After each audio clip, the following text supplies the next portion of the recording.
sampai kita menjadi ahli surga atau ahli neraka tergantung kepada amal kita. Starting dari kematian, itulah kehidupan. Camkan ini baik-baik. Saat kita mati menurut persepsi manusia. Pada hakikatnya saat itu kita memasuki hidup yang tidak ada lagi kematian. Agar dipahami. Bukan berarti kita mati lalu kita istirahat. Tidak. Kita mati, justru saat itu kehidupan yang sesungguhnya dimulai.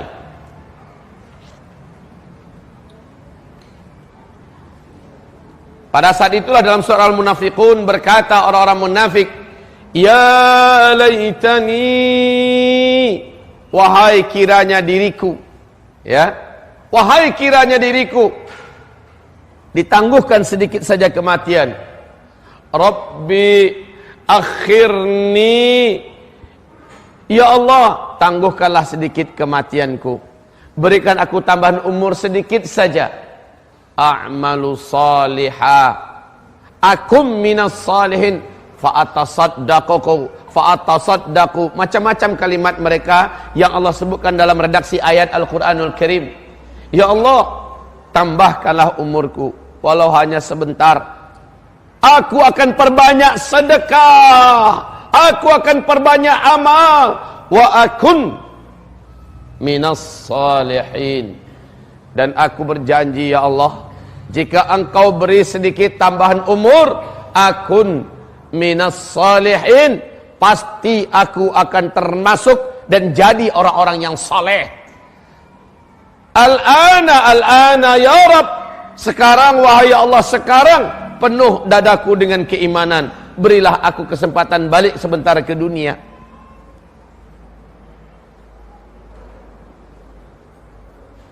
Nah, kaum muslimin, kehidupan yang sesungguhnya dimulai ketika kematian terjadi pada setiap kita. Maka bodohlah orang-orang yang tidak mengetahui perkara ini, sehingga mereka menyangka kematian adalah lari dari segala masalah. Ma'asyiral muslimin yang kami muliakan, ingat, sekarang buka halaman yang ke-49.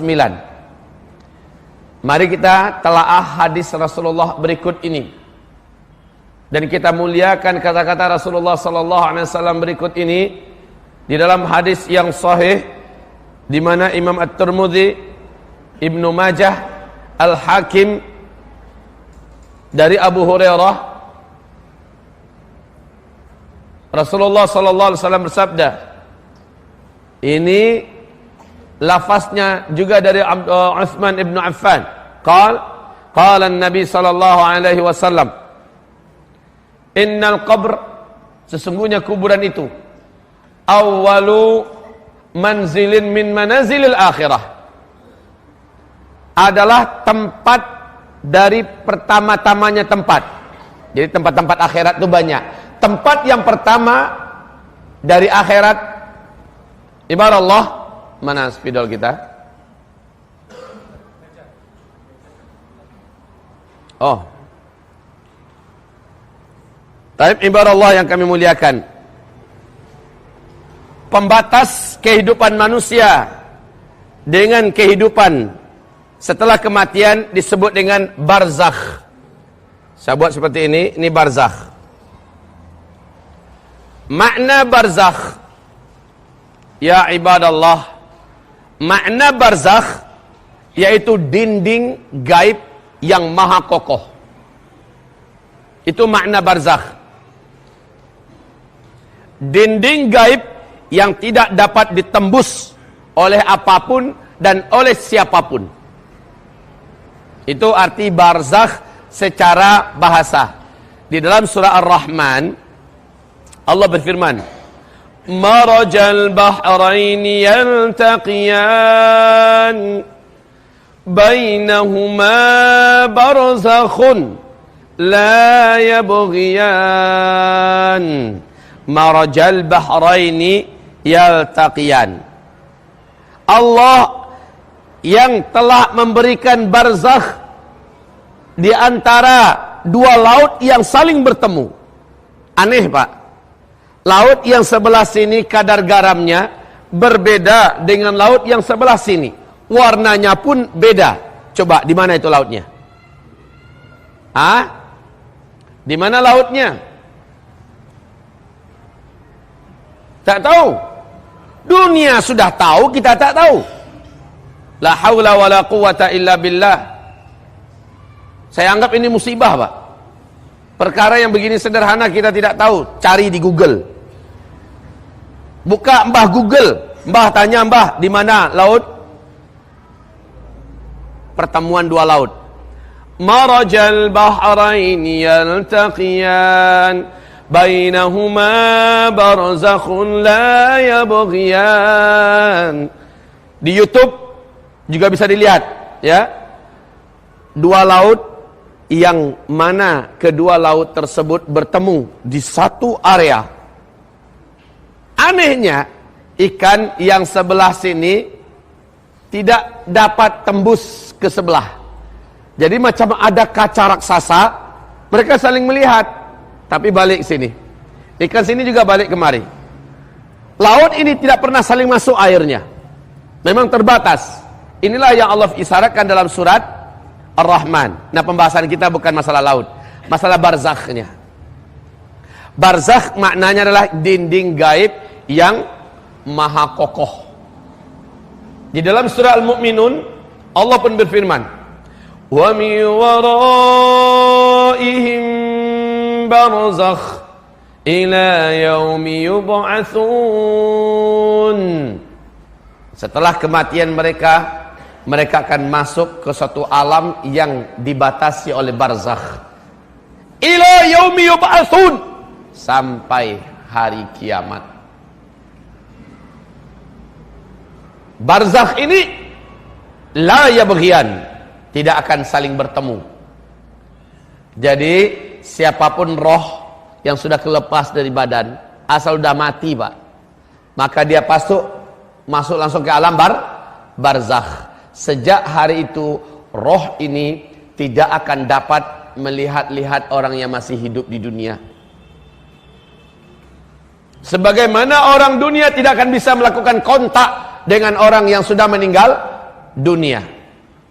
Dengan ini terbongkarlah batilnya akidah yang mengatakan bahwa 3 hari pertama setelah kematian roh itu masih ada di kamarnya, tempat di mana dia meninggal dunia.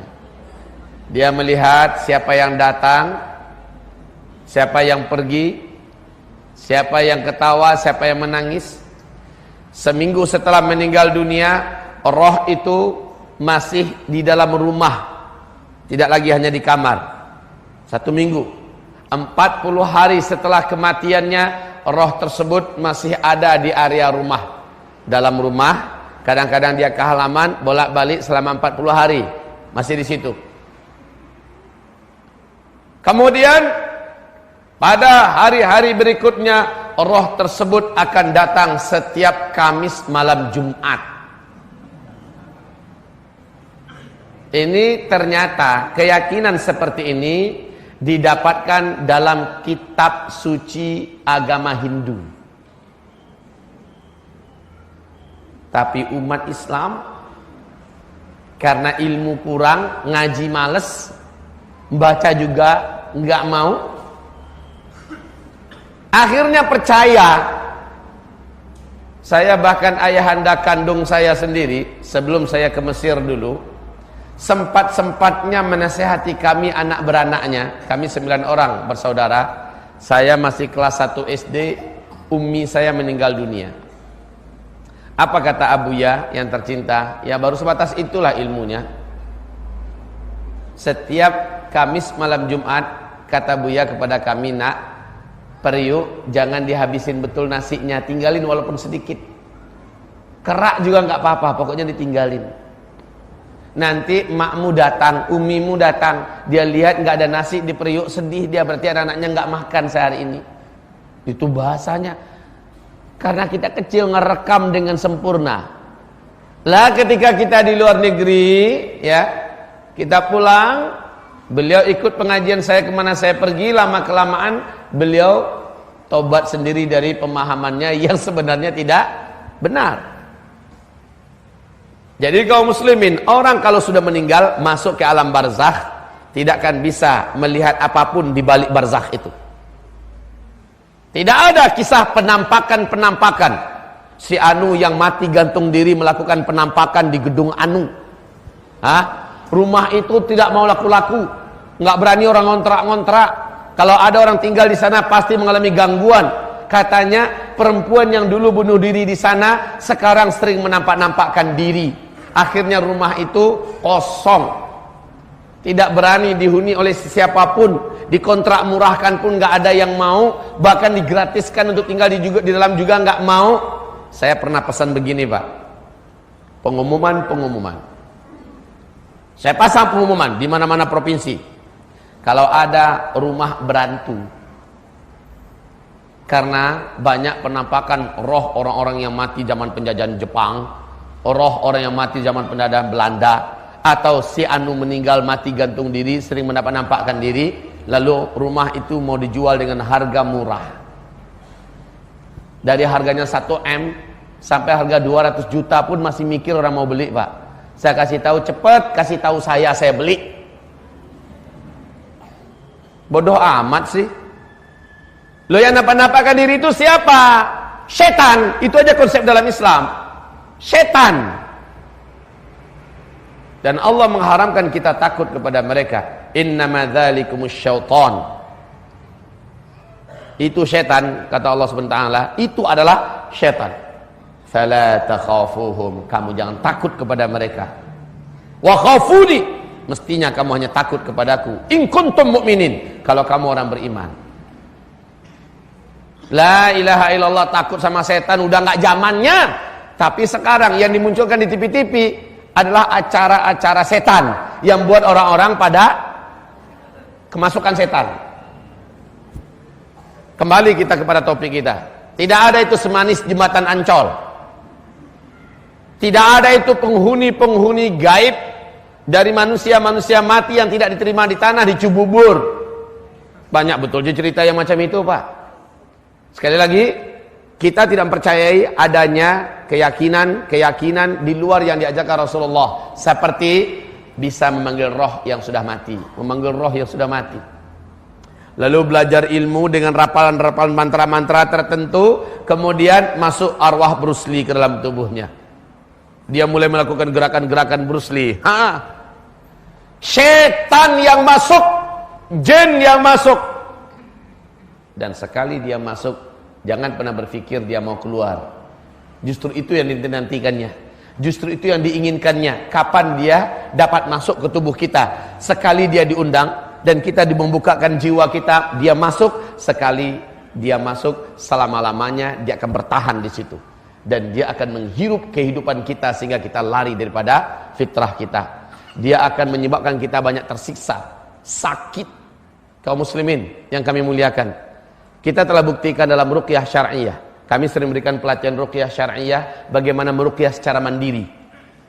Jangan bergantung pada ustadz. Jangan percaya lagi dengan ruqyah ini, ruqyah itu. Sudah lakukan sesuai dengan diajarkan Rasulullah, dengan Al-Quran, dengan hadis yang sahih. Nah, kaum muslimin, kita buktikan bahwa yang menyebabkan orang ini sakit adalah setan yang terlaknat. Kenapa setan bisa masuk? Salah satunya dia diundang oleh manusia. Lewat apa? Lewat acara-acara, mantra-mantra, ritual-ritual, atau dosa-dosa besar yang dengan melakukan itu mereka melihat peluangnya masuk ada. La haula wala quwata illa billah. Baik kaum muslimin, agar topiknya tetap fokus, barzakh adalah alam yang sudah dibatasi dengan dinding gaib. Tidak ada cerita, sekali lagi, adanya pemanggilan roh. Pak, di YouTube ada beberapa tempat di Indonesia, termasuk beberapa titik di dunia, di mana ada orang yang sudah mati tapi mayatnya masih jalan-jalan. Benar tidak? Ada beberapa titik di Indonesia mayatnya sekian minggu masih boleh jalan-jalan, masih bisa jalan-jalan, padahal sudah mati. Dah, kalau orang beriman yang diberi oleh Allah anugerah ilmu, dia langsung tahu setan ini. Cukup bapak azan saja sekali, dia serang jalan tuh langsung kelepes, langsung jatuh. Kenapa? Setannya ngacir. Begitu kaum muslimin. Kita nggak bisa dibodoh-bodohi. Umat Islam ini umat yang dibuat cerdas oleh agamanya. Hamba-hamba Allah yang kami muliakan. Yuk kita baca hadis tadi di halaman 49. An Utsman bin Affan, dari Utsman bin Affan, qala, ia berkata, inna Rasulullah sallallahu alaihi wasallam qala, sesungguhnya Rasulullah yang mulia berkata, innal qabra awwalu manzilin min manazilil akhirah, sesungguhnya kuburan itu, kubur itu satu tempat di antara tempat-tempat akhirat. Ibaratnya kaum muslimin tempat transit. Kalau bapak mau ke tanah suci Makkah, bapak naik pesawat apa? Pesawat Qatar Airlines umpamanya. Naik pesawat Etihad, itu pesawat miliknya Uni Emirat Arab. Mesti bapak diajak transit dulu di negaranya, yaitu Dubai. Kalau Qatar, diajak dulu di Abu Dhabi, transit di situ. Berapa jam? Ya berapa limit yang ditentukan. Ada yang 5 jam, ada yang 6 jam, sesuai dengan jadwal keberangkatan kelanjutannya. Maka alam barzakh persis seperti itu. Tujuan setiap kita yang hidup adalah akhirat. Dan alam barzakh adalah tempat transitnya. Dengarkan hadis ini lanjutannya. Fa inna ja minhu fama ba'dahu aisar minhu. Jika ia selamat di tempat transit itu, yaitu di alam barzakh, dia tidak disiksa, dia tidak menderita, dia tidak dipenjara, dia tidak diletakkan di asfalas safilin, di dalam perut bumi, fama ba'dahu aisar minhu, maka kehidupan berikutnya selepas dari alam barzakh itu aisara minhu, lebih ringan baginya, lebih mudah. Itu pertanda baik. Kalau kita tidak diapa-apain di alam barzakh, pertanda baik. Tapi kata Rasulullah lanjut, wa in lam yanju minhu, dan jika ia tidak selamat di tempat transit ini, ternyata di tempat transit dia digebukin pak, di tempat transit dia dipukul oleh aparat setempat, disiksa, fama ba'dahu asyaddu minhu, maka itu pertanda apabila ia sudah sampai di destination resminya, di tempat tujuannya, dia akan mengalami penyiksaan yang lebih dahsyat daripada itu. Hari-harinya akan sangat berat lebih daripada tempat dia transit.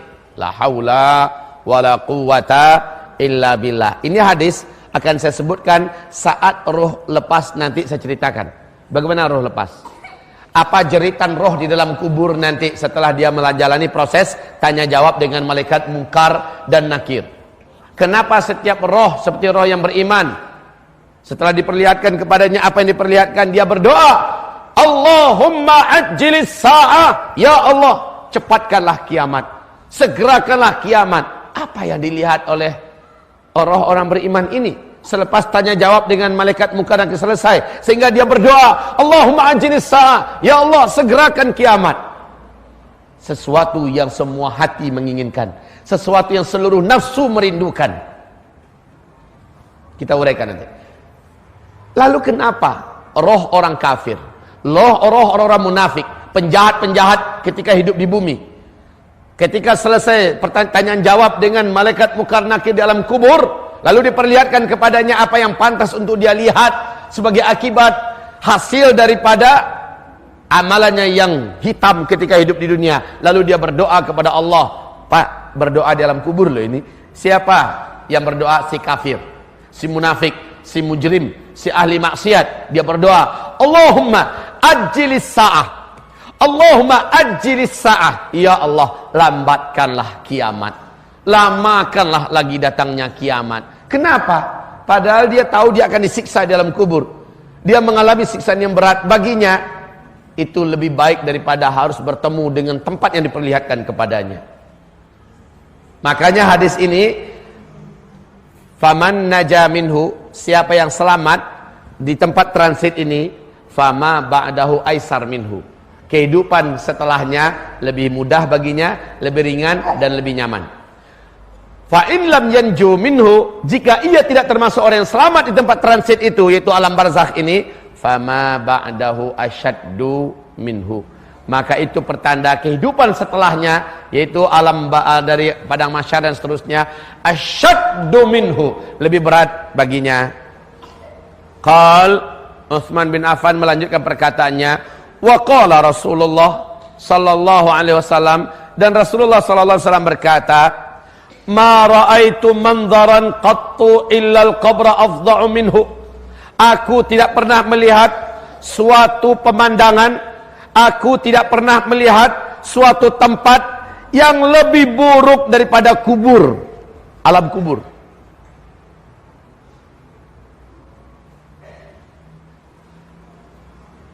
Nabi sudah pernah dibawa jalan-jalan ke surga. Nabi telah pernah dibawa keliling dari Masjidil Haram ke Masjidil Aqsa. Sempat naik ke lapis langit pertama, kedua, ketiga, lalu sempat melihat kondisi neraka. Apa sabda Rasulullah tentang pengalaman spiritualnya saat dia dibawa oleh malaikat Jibril dan malaikat Malik menuju ke alam kubur, yaitu alam barzakh?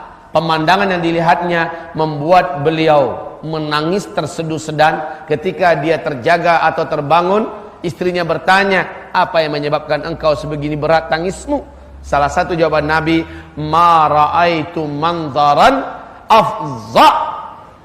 afza'u minhu, aku tidak pernah menemukan adanya pemandangan yang lebih menakutkan, adanya pemandangan yang lebih mengerikan melebihi pemandangan yang ada di alam barzakh, yaitu alam kubur.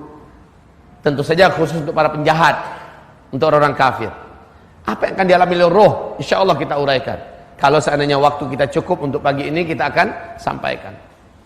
Baik, ma'asyiral muslimin yang kami muliakan, mari saya bacakan sebuah hadis yang panjang dari riwayat Imam Muslim. Hadis ini tentu saja dalam kitab Sahih Muslim. Saya tidak akan bacakan matannya karena sangat panjang, Pak. 2 lembar setengah atau 4 halaman lebih, panjang sekali. Bagus saya bacakan saja. Apanya yang saya uraikan di sini? Cerita Rasulullah yang mulia sallallahu alaihi wasallam tentang ruh saat lepas dari badan kita. Bapak pernah tahu perjalanan ruh, Pak? Pernah tahu perjalanan ruh saat dia lepas? Ada yang pernah coba? Belum ada ya. Siapa tahu ada yang punya pengalaman, ceritain testimoni di sini. Mati suri. Kaum muslimin yang kami muliakan, selama dia masih hidup sebenarnya dia belum mati. Ya. Karena kematian itu, kata Rasulullah, bahkan Rasul sendiri berlindung kepada Allah dan memohon kepada Allah, Allahumma hawwin alayya sakaratil maut, ya Allah, ringankanlah sakarat ini. Ya, saking beratnya sakaratul maut itu. Kita tidak akan cerita tentang sakarat, kita langsung cerita tentang perjalanan ruh. Ibadallah, ma'asyiral muslimin yang kami muliakan. Rasulullah bersabda, ada 2 calon mayat. Yang satu beriman, soleh, taat semasa hidup. Yang satu lagi, dia adalah mujrim, musyrik, kafir, munafik. Tipe yang seperti ini jelas kelompoknya di kelompok B. Tipe yang pertama di kelompok A. Nabi berkata, saat si mukmin akan meninggal dunia, dia melihat ke atas langit 70.000 malaikat turun ke bumi dengan wajah yang seindah-indah rupa seluruhnya, senyum cerah-cerah dan ceria, enak, nyaman mata memandang, tenang hati melihatnya, bersih-bersih penampilan mereka. Turun, hanya dia seorang diri melihat. Kalaupun ada keluarganya di sekitarnya, keluarganya tidak mampu melihat. Kadang-kadang dia mungkin berkata, dia panggil salah satu nama keluarganya, kok banyak tamu yang datang? Kadang-kadang dia melihat Setelah itu, setelah seluruhnya turun, salah satu di antara mereka yang 70.000 itu keluar dari rombongan, dan dia adalah malaikat maut, malakul maut, pencabut nyawa. Dan namanya bukan Israel, karena nama Israel itu tidak ada. Itu hanya di karang-karang. Sumbernya dari mana kita tidak tahu. Yang disebutkan oleh hadis adalah malakul maut. Dalam Al-Quran juga malakul maut. Kaum muslimin, malaikat maut ini, kata Rasulullah sallallahu alaihi wasallam, segera saja ini kepala calon mayat yang beriman, manusia yang akan dicabut nyawanya. Malaikat maut ini berdiri tepat di bagian kepalanya, lalu mulai mendekatkan dirinya dan duduk. Dan kata Rasulullah, malaikat ini meletakkan kedua telapak tangannya di bagian pelipis dan pipi kanan, dan di pelipis bagian pipi kiri, ya, lalu membujuk dengan kata-kata yang menyejukkan. Keluarlah, ya ayyatuhan nafsul mutmainnah, irji'i ila rabbiki radiyatan mardiyah fadkhuli fi ibadi. Disuruh oleh malaikat, wahai nafsu yang tentram, wahai jiwa yang tenang, keluarlah, sekarang keluarlah. Pak, orang beriman ini diperlihatkan kehadapannya satu pemandangan yang belum pernah makhluk di bumi ini melihat pemandangan itu seumur hidupnya. Pemandangan apa? Taman di antara taman-taman surga.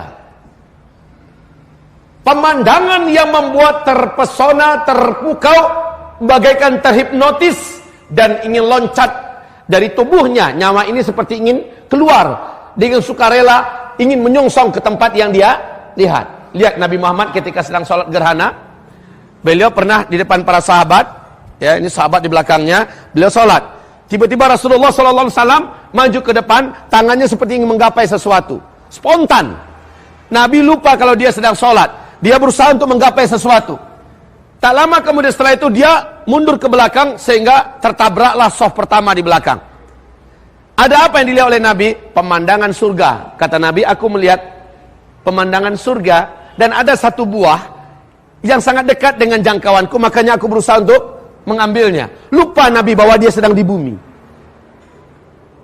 Pemandangan surga yang diperlihatkan kepada calon orang beriman yang akan meninggal dunia ini, diperlihatkan Pak, menyebabkan rasa sakit dari kematian itu berkurang sepersekiannya. Hanya Allah yang tahu berapa takaran kurangnya.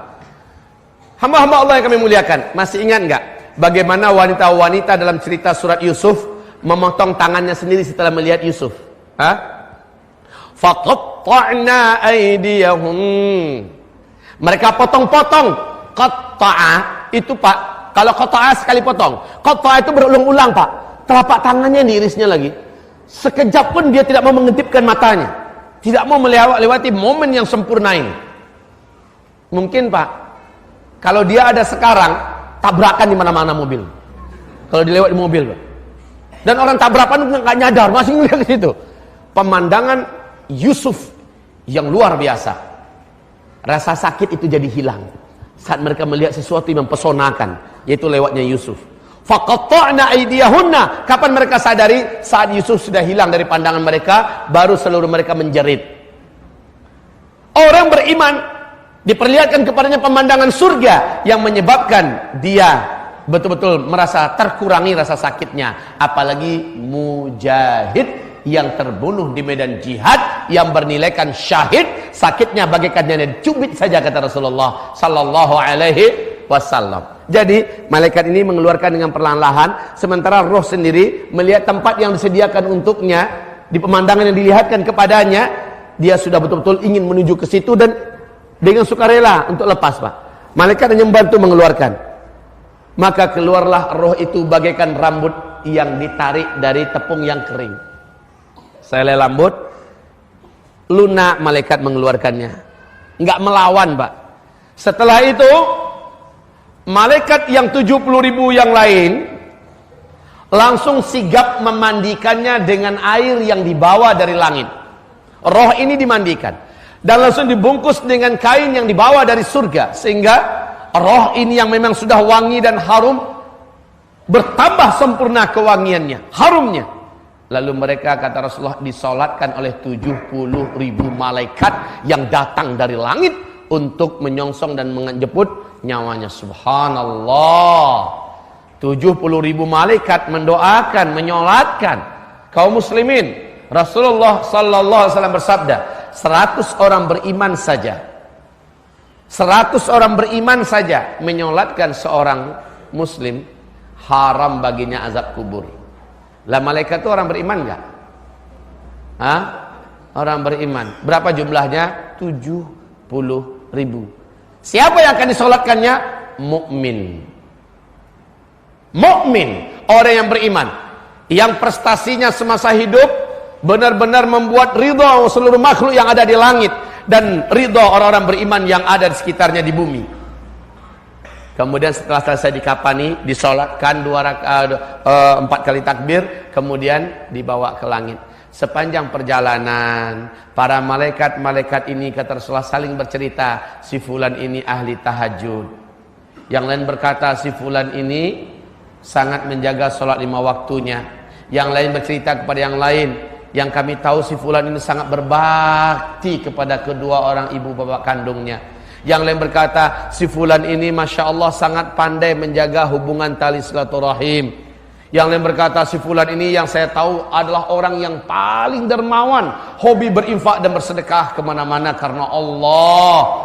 Yang lain lagi berkata, Masya Allah, yang saya tahu si fulan ini sangat menjaga saum Senin dan Kamisnya. Kalau ada ayyamul bait, dia akan jaga puasanya. Tidak ada peluang-peluang puasa yang ada ditawarkan dalam Islam, melainkan dia mengerjakannya. Dia adalah ahli puasa. Pokoknya Pak, kebaikan apa yang rutin hamba ini lakukan semasa hidup di dunia jadi bahan perbincangan yang indah di lidah para malaikat.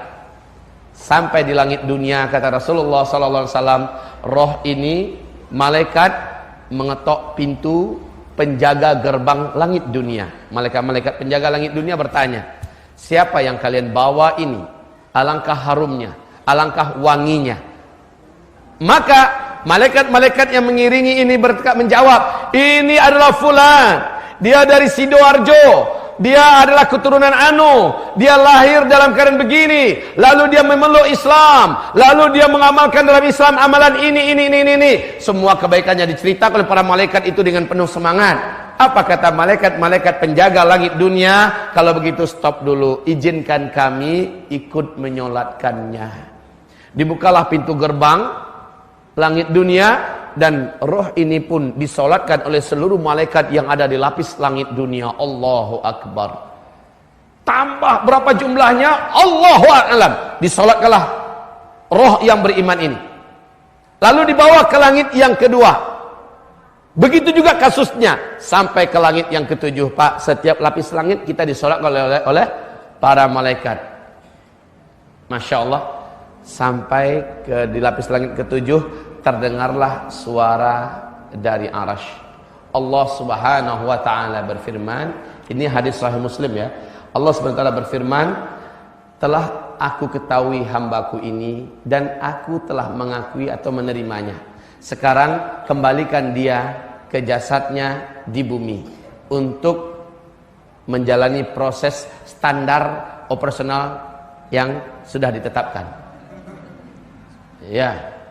Maka kembalilah roh ini dibawa ke bumi, dan diharapkan, Rasul mengatakan, segerakanlah kamu menyelenggarakan jenazah orang yang meninggal dunia, agar ketika malaikat di langit dah selesai, roh ini dibawa, si jasad juga sudah ada di kuburan. Nah, jadi tinggal masukkan saja kaum muslimin. Tapi gerakan malaikat lebih cepat. Kemudian dia turun membawa roh ini kembali. Saat itu Allah mengizinkan, hanya saat itu, karena hadisnya sahih ya, Allah mengizinkan si roh ini melihat jasadnya di bawah-bawah. Di situ dia berkata, aduhai kiranya kemana engkau akan bawa jasad ini? Kata roh kita, roh orang beriman ini.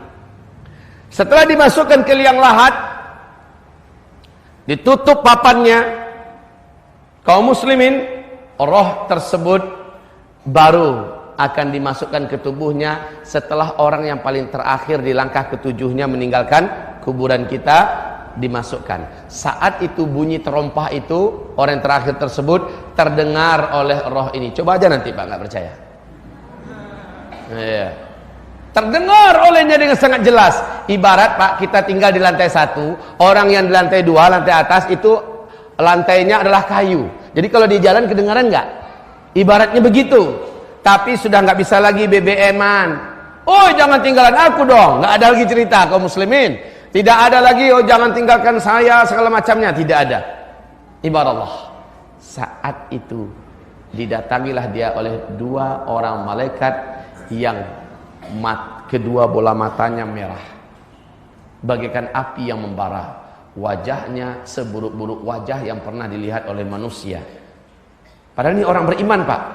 Begitu. Saat itu bertanyalah malaikat ini dengan pertanyaan yang suaranya bagi si mayat menggelegar bagaikan petir yang menyambar dekat pangkal telinganya. Man rabbuk? Wa ma dinuk? Wa madza taqulu an hadzal rajul? Pertanyaannya cuma 3.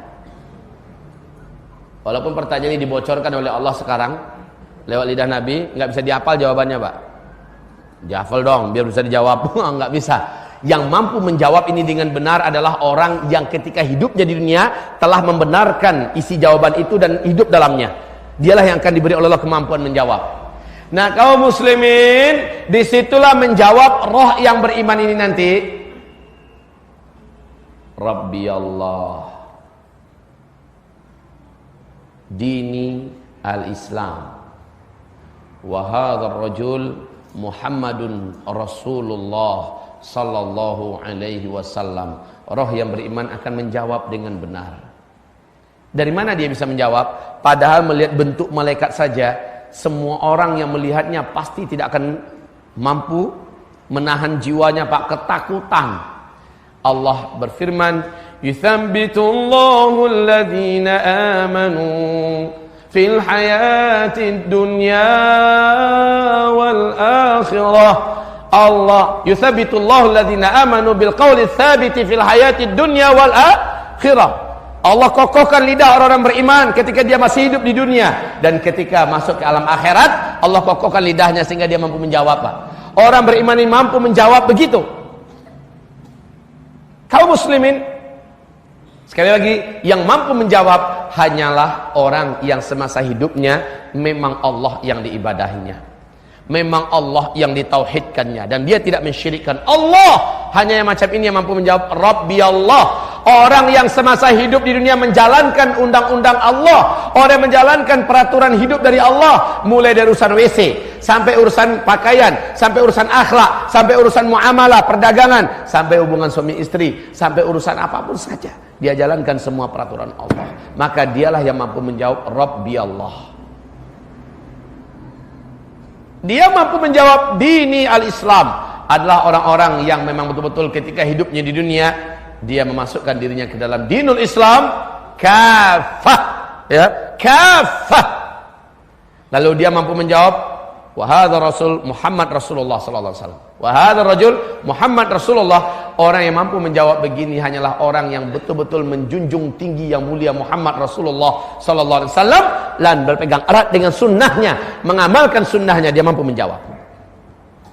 Setelah dia menjawab, terdengarlah suara menggelegar dari langit, kata Rasulullah, di mana Allah berfirman, aku telah mengakui hambaku ini dan aku telah membenarkan jawaban-jawabannya. Maka tempatkanlah ia pada tempat yang dijanjikan untuknya. Sesaat setelah itu, wahai hamba-hamba Allah, segera diperlihatkan kepadanya pemandangan neraka. Sebentar kaum muslimin, sebentar. Rasulullah SAW bersabda, tidak seorang pun di antara kalian yang hari ini hidup dan siapapun yang hidup di bumi ini, melainkan telah Allah tetapkan satu tempatnya di dalam surga. Allah bangunkan satu istana besar yang luasnya 70 mil kali 70 mil. Lihat nanti dalam buku Hadil Arwah ila Biladil Afrah oleh Syekh Ibnul Qayyim Al-Jauzi, yang diterjemahkan ke dalam bahasa Indonesia Tamasya ke Surga. Lihat dalam kitab itu hadis sahih Rasulullah menceritakan setiap orang yang hidup di bumi ini, apakah dia beriman, apakah dia kafir, asal dia hidup di bumi ini, Allah membangunkan untuknya satu rumah di dalam surga atas namanya. Masya Allah, luasnya 70 mil kali 70 mil. Itu baru bangunannya, Pak. Jadi nggak ada apa-apanya ya. Pernah nggak Bapak 1 mil itu berapa, Pak? Satu? Udah 1 kilo sekian kata beliau. Saya bantulah sedikit. Anggap saja kita ratakan dulu 1,5 kilo.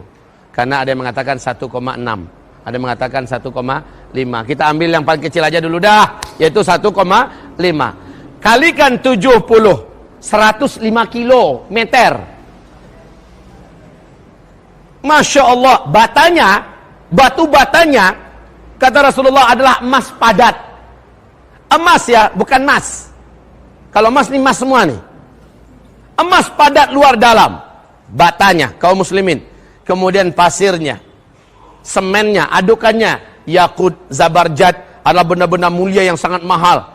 Dan itu luasnya 105 km kali 105 km. Subhanallah. Ya, barakallahu fiik. Nah. Oh ya, ternyata ibu di atas juga terbantu. Apalagi saya, Bu. Kaum muslimin,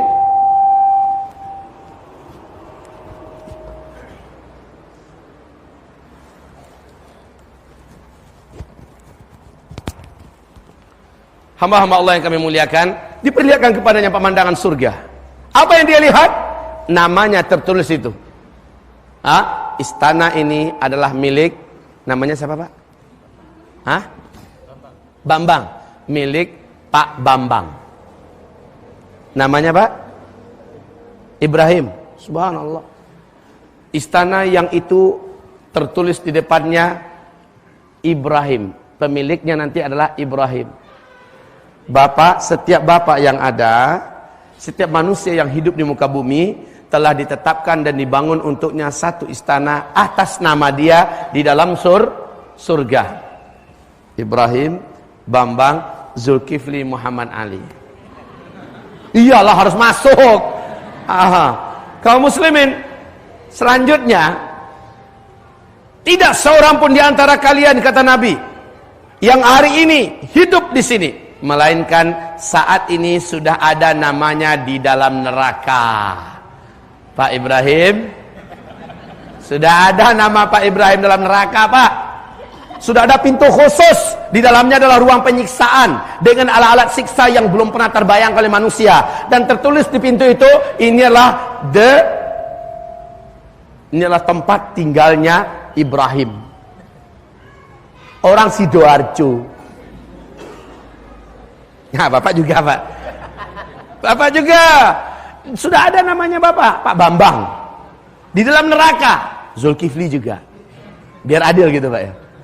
Memang benar seperti itu. Siapapun yang hidup di bumi ini, satu namanya dan tempatnya telah tersedia di dalam neraka hari ini, dan satu nama dan tempatnya juga sudah tersedia di dalam surga hari ini. Maka kaum muslimin, kita lanjutkan kisah roh tadi. Dibukakan kepadanya satu pintu gaib, di mana di situ dinampakkan ada satu pintu kamar penyiksaan, dan apa-apa penyiksaan yang ada di dalam itu tersedia, dan di pintu itu tertulis nama dia. Maka ketakutanlah orang beriman ini yang dalam kubur itu, ketakutan melihat di mana tempatnya telah tersedia. Masya Allah. Bapak akan lupa nanti ceramah saya nih, Pak. Bapak hanya akan ingat nanti ketika Bapak sudah selamat dari azab kubur, Bapak diletakkan di tempat yang tinggi, baru Bapak cerita, benar ya apa disampaikan oleh Ustaz Zulkifli dulu, benar ya yang ada dalam buku hidup sesudah mati dulu, dan seterusnya. Jadi dilihat pemandangan neraka, ketakutan. Namun apa kata dua malaikat ini, Munkar dan Nakir? Allah telah menyediakan tempatmu di sini, dan engkau harus disiksa di sini. Tapi karena engkau mengalahkan hawa nafsumu dalam kehidupanmu di dunia, engkau tundukkan jiwamu kepada Allah, engkau masuk ke dalam Islam secara benar, engkau ikuti Rasulullah, maka tempat ini disegel selama-lamanya darimu. Kau tidak akan pernah memasukinya. Dari ketakutan yang begitu dahsyat langsung lepas, lapang. Karena berarti dia tidak akan pernah menjadi penghuni tempat itu. Dan tempat itu adalah di neraka. Benar-benar menakutkan. Lalu setelah itu kata Rasulullah, dibukakan lagi pemandangan baru. Dan dihamparkan jalannya yang sangat indah. Diperlihatkan kepadanya istana yang maha indah. Maha indah ciptaan Allah di dalam surga. Di gerbangnya tertulis nama dia, Allahu Akbar. Dengan segala kenikmatan yang tersedia. Calon-calon istri yang ada di dalamnya. Ya Allah, ya Rabbi, hati meloncat-loncat kegirangan, badan ingin langsung meluncur ke sana. Saat orang beriman ini berusaha berjalan ke situ, ditahan oleh malaikat. Mau kemana boy? Ke situ, itu kan tempat saya. Sebentar, sabar, tunggu. Kamu baru diizinkan masuk ke sana, ke tempat yang memang disediakan buat kamu setelah kiamat. Jadi aku kudu sabar. Sementara kamu akan ditempatkan di tempat yang tidak kalah nyamannya, yaitu di taman surga. Sabar. Jadi saya baru boleh masuk ke sana setelah kiamat. Iya, disitulah dia berdoa, Allahumma ajjilis sa'ah. Ya Allah, segerakanlah kiamat. Ya Allah, cepatkanlah kiamat. Kenapa Pak? Kepengen jumpa dengan bininya yang ada di surga, bidadari. Lah ibu-ibu mulai cemburu. Terus kami gimana dong? Kabar baik buat ibu, insya Allah. Saya selingi sedikit dengan intermezzo, tetapi ini menyegarkan sekali, agar ibu-ibu juga tidak sesak nafas di atas sana. Kabar baik buat ibu. Ibu tahu tidak betapa cantiknya satu orang bidadari? Kata Rasulullah, kalau sempat bidadari tersebut satu orang saja turun ke bumi ini, lalu seluruh laki-laki yang ada di muka bumi ini sempat melihatnya, maka hilanglah seleranya sampai dia mati dengan wanita manapun wanita bumi ini. Kemudian langsung putus-putus sarafnya, saraf seksualnya. Ibarat Pak, ini tegangan-tegangan tinggi 500.000 volt. Sementara kabel cuma hanya mampu menampung 100 volt. Hancur Pak. Impoten seumur hidup, mungkin mati orang melihat bidadari. Subhanallah, saking dahsyatnya bidadari itu. Dan mereka bersenandung dalam surga bahwa tidak ada yang mampu mengalahkan kecantikan kami. Kaum muslimin, ternyata kata Rasulullah, wanita dunia yang salehah, apabila dia masuk ke dalam surga, dia akan dicemburui oleh seluruh bidadari-bidadari surga, karena Allah memberikan kepada wanita dunia yang masuk surga kecantikan 70 kali lipat dibandingkan kecantikan bidadari. Waduh, Masya Allah. Makanya Pak, kalau memang cinta sama bininya, asli cinta, bawa dia ke jalan Allah yang benar, bawa dia ke surga Pak, biar Bapak dapatkan kecantikan yang mengalahkan 70 kali lipat kecantikan bidadari. Dan bidadari jadi dayang-dayangnya doang. Senang Bu di atas? Mau masuk surga? Bu ya taat pada suami Bu. Jadilah wanita solehah. Kunci wanita soleh akan masuk surga dari pintu manapun dia mau. 5 kata Nabi. Yang pertama, jaga sholat 5 waktunya. Dan utamakan sholat itu on time. Bukan in time, tapi on time. Tahu Bu apa itu on time dengan in time? Bukan onde-onde, bukan gado-gado ya. On time, tepat pada waktunya.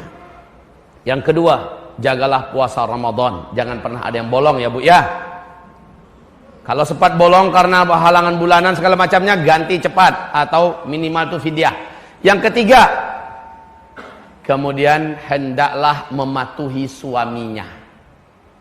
Taatilah suaminya. Nah, itu dia kuncinya Bu. Ya Bapak kita ketawa. Ada apa Bapak ketawa Pak? Seneng ya. Memang begitu pesannya dalam agama. wanita hanya akan masuk surga kalau dia taat pada suaminya, selama tidak taat dalam maksiat tentunya. Nah, yang keempat, wanita ini harus pandai menjaga kehormatannya. Dia harus pandai menjaga kehormatannya. Maaf ya, 4 ya. Apabila dia pandai menjaga kehormatannya, qila laha yaumal qiyamah, dikatakan kepada wanita tersebut pada hari kiamat nanti, udkhulil jannata min ayyi abwabil jannati syi'ti. Subhanallah. Masuklah kamu ke dalam surga dari pintu manapun dari pintu-pintu surga yang kamu mau. Silakan masuk. Baik, kita kembali kepada topik kita. Sampai di mana tadi, Pak? Saat dia melihat tempatnya dalam surga, dia ngeloncat mau pergi ke situ, ditahan oleh malaikat. Sebentar, sabar. Tempat kamu menjelang kiamat, yuk. Maka dianterin, Pak. Dianterin seperti tamu terhormat ke suatu tempat di mana disebut dengan Raudhah min Riyadil Jannah. Pernah dengar ini? Al-qabru Raudhatun min Riyadil Jannah. Kuburan itu adalah satu taman di antara taman-taman surga. Subhanallah. Berarti orang ini diantarkan ke taman surga menjelang kiamat, dia bersenang-senang di situ. Dan kumpul-kumpul, kongkow-kongkow, ngobrol-ngobrol, tanpa ada kewajiban apa-apa, tanpa ada lagi ketakutan apa-apa, tanpa kesedihan apa-apa, dengan arwah orang-orang beriman yang telah meninggal terlebih dahulu. Sudah nunggu sambil menunggu kiamat, dia bersenang-senang di taman surga. Ya Allah, ya Rabbi, indahnya kisah perjalanan roh ini. Semoga roh yang ini adalah roh kita berikutnya nanti, Pak ya. Amin ya Rabbal. Syaratnya harus jadi mukmin yang benar, mukmin yang soleh, mempunyai akhlak yang mulia, baik pada istri, lembut pada istri, baik pada anak, baik pada orang tua, tetangga, masyarakat, amanah, nggak suka maling, nggak suka mentelantarkan sholat, mempermainkan agama Allah. Insya Allah dia akan meninggal seperti ini, dan dia akan bertempat tinggal di setelah itu. Alla khaufun alaihim wala hum yahzanun. Sampai kiamat tidak ada lagi kesedihan. Subhanallah, Pak. Bapak jangan pikir ya, nanti rusuh Bapak di alam barzakh walaupun dari taman surga nih. Mikir terus. Aduh. Apa yang terjadi? Saya mikirin anak saya masih kecil-kecil, sekolahnya siapa yang bayarin ya? Yang ngantarin sekolah siapa ya? Terus bini saya ketika saya meninggal lagi sakit juga loh. Bapak takkan mikirkan itu semua, Pak. Ayatnya jelas dalam Al-Quran, Allah mengatakan, wa abshiru bil jannati allati kuntum tu'adun. Senang-senanglah kamu di sini. Ini sudah dijanjikan buat kamu. Di sebelumnya, alla khaufun alaihim wa lahum yahzanun. Kamu tidak perlu lagi sedih, dan tidak ada kan yang disedihkan lagi, Pak. Walahum yahzanun. Tidak perlu takut, tidak perlu sedih. Insya Allah, Pak, yang tinggal di dunia sudah urusannya pula. Allah yang maha hidup yang akan menjaga. Allah yang maha hidup yang akan merawat. Ibunda saya yang tercinta meninggalkan kami masih kecil-kecil, Pak. Bahkan dia meninggal setelah melahirkan anak jam 2 malam, ya, jam 2 dini hari. Kemudian jam 10 pagi hari Minggu, saya masih ingat beliau meninggal dunia. Anak bayinya yang hanya sebesar ini pas lahir tuh, Pak, kurang dari 1 kilo, Bu. Bener, Bu? Kurang dari 1 kilo beratnya. Ternyata anak tersebut, inilah adik saya paling kecil, sekarang telah punya anak 3 orang, dan dia adalah wanita yang cukup tinggi. Tanpa ada ibu yang mengasuhnya kok bisa hidup. Makanya, Bu, jangan pernah pikir, Pak, Bu, setelah kita meninggal anak-anak kita gimana? Allah yang urus. Makanya besok ini kalau ada panggilan dan seruan berjihad menyelamatkan Indonesia dari revolusi Syiah yang terlaknat, jangan ragu-ragu, maju. Yang tinggal bagaimana? Allah yang maha hidup yang akan urus. Ibu-ibu juga begitu, suruh para suaminya berangkat, Mas, bantu TNI kita, bantu Polri kita, selamatkan Republik Indonesia ini dan tegakkan syariat. Wah, kan begitu kan? Luar biasa kaum muslimin. Jadi jangan ragu, yang meninggal pergilah dengan selamat, tenang, dan yang tinggal maka dia dalam jaminan Allah Subhanahu wa taala. Selesai. Kisah roh yang kafir. Bagaimana yang terjadi dengan mereka? Dengarkan berikut ini, hamba-hamba Allah yang kami muliakan. Roh pendosa, roh penjahat, roh yang suka berkhianat kepada Islam dan umat Islam, roh yang suka mata-matai kaum muslimin lalu menyakiti mereka dengan fitnah-fitnah yang tidak benar. Apa nasib roh mereka? Diceritakan oleh Rasulullah sallallahu alaihi wasallam. Orang yang ini turunlah 70.000 malaikat yang berwajah hitam, mata mereka tegang, merah, dan rupa mereka sangatlah bengis, kejam. 70.000 serem semuanya, Masya Allah. 70.000 wajah-wajah yang tegang, wajah-wajah yang angkuh, wajah-wajah yang kasar, wajah-wajah yang biadab, turun sebanyak itu, Pak. Maka gelisahlah si calon mayat yang kafir ini.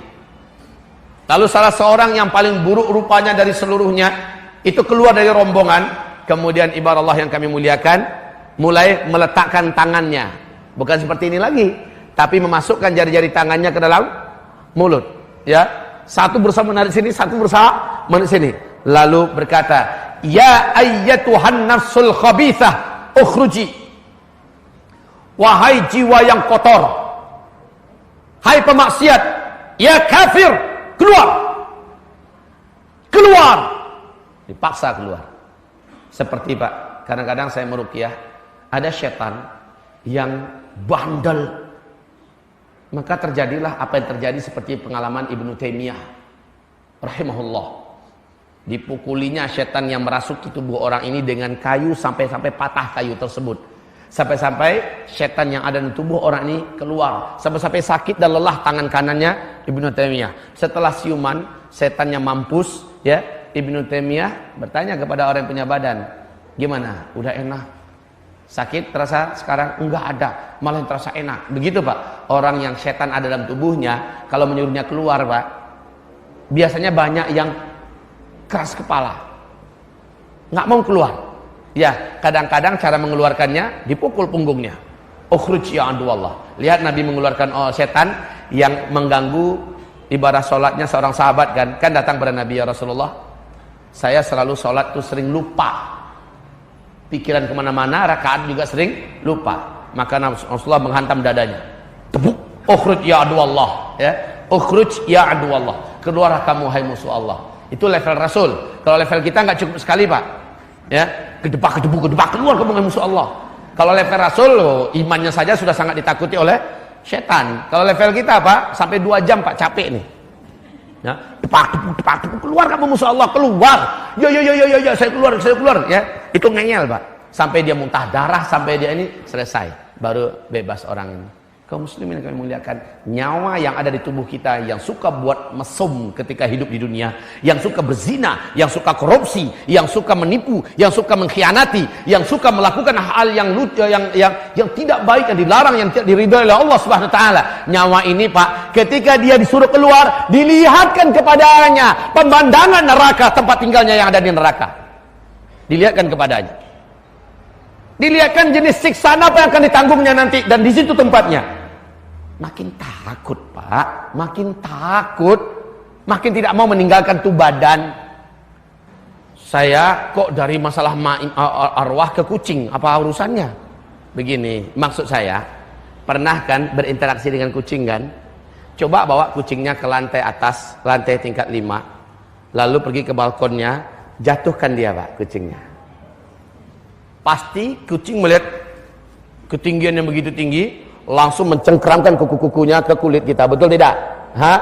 Semakin kita paksa dia, kita lepaskan, semakin kuat cengkeramannya. Lalu makin sakit gak kita Pak? Makin sakit, karena dia tidak mau dilepas.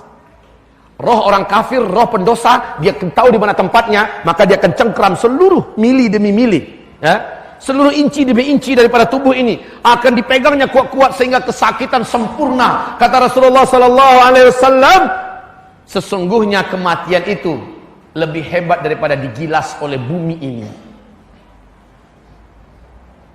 Janganlah bumi lagi. Coba salah seorang di antara bapak pergi ke jalan lepas ke sana, suruh salah satu mobil tronton Mobil tronton yang kosong Pak, jangan berisi lah.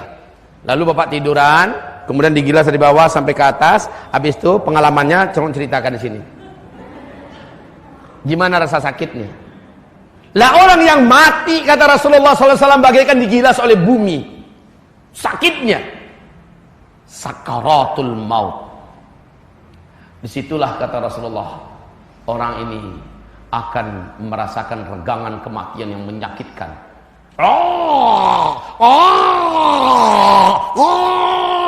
Ditarik. Kata Rasulullah bagaikan keledai yang disembelih. Bunyi suaranya. Ini nyawa orang kafir Pak. Pendosa. Pemaksiat. Kematiannya sangatlah tragis. Saya pernah menyaksikan beberapa kematian yang seperti ini. Alhamdulillah. Hamba-hamba Allah yang kami muliakan. Allah berfirman dalam Al-Quran, malaikat maut ini menghantam dadanya, memukul punggungnya, dan juga menghantam jidatnya, menghantam pelipisnya, menyuruh keluar. Jadi ternyata malaikat sama dengan peruqyah Pak. Ketika menyuruh ke setan keluar, main pukul sana sini. Ya. Mohon maaf, tidak seluruh ruqyah harus pukul-pukulan Pak ya. Seringnya kalau saya meruqyah dengan izin Allah Subhanahu wa taala, jarang sekali terjadi saya itu mukul, jarang. Mungkin ada 97% itu saya hanya meruqyah dengan ayat-ayat Allah Subhanahu wa taala, selesai. Tapi mohon maaf, saya bukan tukang ruqyah. Jangan pula datang nanti Ustaz Zul, bisa tukang ruqyah enggak? Selalu saya tolak itu, ya. Saya kalau hanya ada lapang waktu, sementara hamba Allah ini betul-betul sedang kritis, waktu saya lapang, insya Allah saya tolong. Tapi kalau diminta jadi peruqyah, saya menolak Pak. Ya, bukan meruqyah kerjaan saya. Cuman saya biasa memberikan ilmu bagaimana meruqyah mandiri. Baik, kita kembali kepada topik kita ini. Ibadah Allah yang kami muliakan. Jadi keluarlah roh ini dengan kesakitan yang tidak dapat dibayangkan, dan di situ jasadnya tadi, rohnya tadi langsung dibungkus dengan kain kasar yang dibawa oleh 70.000 malaikat tadi dari langit. Bau busuk. Kemudian roh tersebut dibawa dengan hina Pak, bagaikan bangkai anjing gila, dimasuk dalam karung, dibawa dengan hina, diseret-seret begitu. Lalu seluruh malaikat bercerita tentang kejahatan-kejahatannya dulu di bumi. Ini adalah orang yang suka berzina dengan istri tetangga. Ini dia ketika hidup dia sering mentertawakan orang-orang yang memakai jenggot. Ini orang ketika hidup di dunia dia sering mempermainkan agama Allah Subhanahu wa taala. Ini orang sering mengejek orang-orang yang salat. Ini orang sering menghina Al-Quran. Ini orang sering, semua kejelekannya diceritakan oleh para malaikat. Sampailah di langit dunia, ditahan oleh malaikat penjaga gerbang langit dunia, dan berkata, alangkah buruknya, alangkah busuknya siapa yang kalian bawa ini. Maka diceritakan oleh para malaikat, ini adalah penjahat ini. Ini.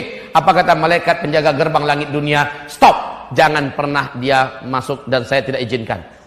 Saya tidak izinkan dia melewati lapisan langit dunia ini. Gerbang itu ditutup rapat-rapat. Lalu terdengarlah suara dari langit, campakkan dia kembali ke bumi untuk menerima apa yang telah dijanjikan kepadanya sebagai balasan atas kejahatan-kejahatannya ketika hidup. Nah kaum muslimin, begitu cepatnya, padahal yang tadi diperlakukan dengan sangat mulia. Yang pertama, disolatkan, dielu-elukan, dipuji-puji, dibangga-banggakan, lalu baik-baik diantarkan ke bumi. Ini enggak, dilemparkan kembali ke bumi seperti barang busuk yang tidak boleh lama-lama dalam mobil. Secepatnya dibawa ke bumi. Kemudian ketika jasad yang kafir ini dimasukkan ke liang lahatnya dan ditemukanlah dengan ruh, saat itu telinga mampu mendengar langkah yang terakhir dari langkah ketujuh orang yang terakhir meninggalkan kuburan. Dia melihat seluruhnya gelap, sempit, dan ketakutan. Ibadah Allah yang kami muliakan. Kemudian datanglah dua malaikat Munkar dan Nakir. Pertanyaannya sama dengan tadi, tapi melihat Munkar dan Nakir, maka hamba-hamba Allah bagaikan mau lepas jantungnya. Namun saat itu dia sudah tidak mungkin lagi untuk mati atau bunuh diri. Orang kafir ini mau bunuh diri dalam kubur, nggak ada cerita. Hamba-hamba Allah ditanya oleh malaikat, "Man rabbuk wa ma dinuk wa madza taqulu an hadzal rajul?" Tidak ada satupun yang bisa dia jawab kecuali orang munafik, kata Nabi. Marabbuk, dia tidak mampu jawab. Wa ma dinuk, dia tidak mampu jawab. Tapi ketika ditanya wa madza taqulu an hadzal rajul, khusus si munafik, kalau orang kafir tidak boleh jawab sama sekali. Khusus orang munafik, dia menjawab di bidang yang ini. Pertanyaan terakhir, apakah pendapatmu tentang laki-laki ini? Yaitu maksudnya Nabi Muhammad. Maka dia akan menjawab, manusia banyak berkata dia itu adalah Rasulullah. Dan saya juga hari ini mengatakan sesuai dengan kata-kata orang, ikut-ikutan saja dia adalah Rasulullah. Itu Pak, mentang-mentang nada saya datar begini bukan berarti begitu cara dia jawab nanti. Dengan suara yang sangat ketakutan, nafas yang terputus-putus. Sementara pertanyaan pertama kedua jawabannya kata Nabi, hanya itu saja jawabannya, tidak ada jawaban yang lain. Ibarat Allah selanjutnya diperlihatkan kepadanya pemandangan surga.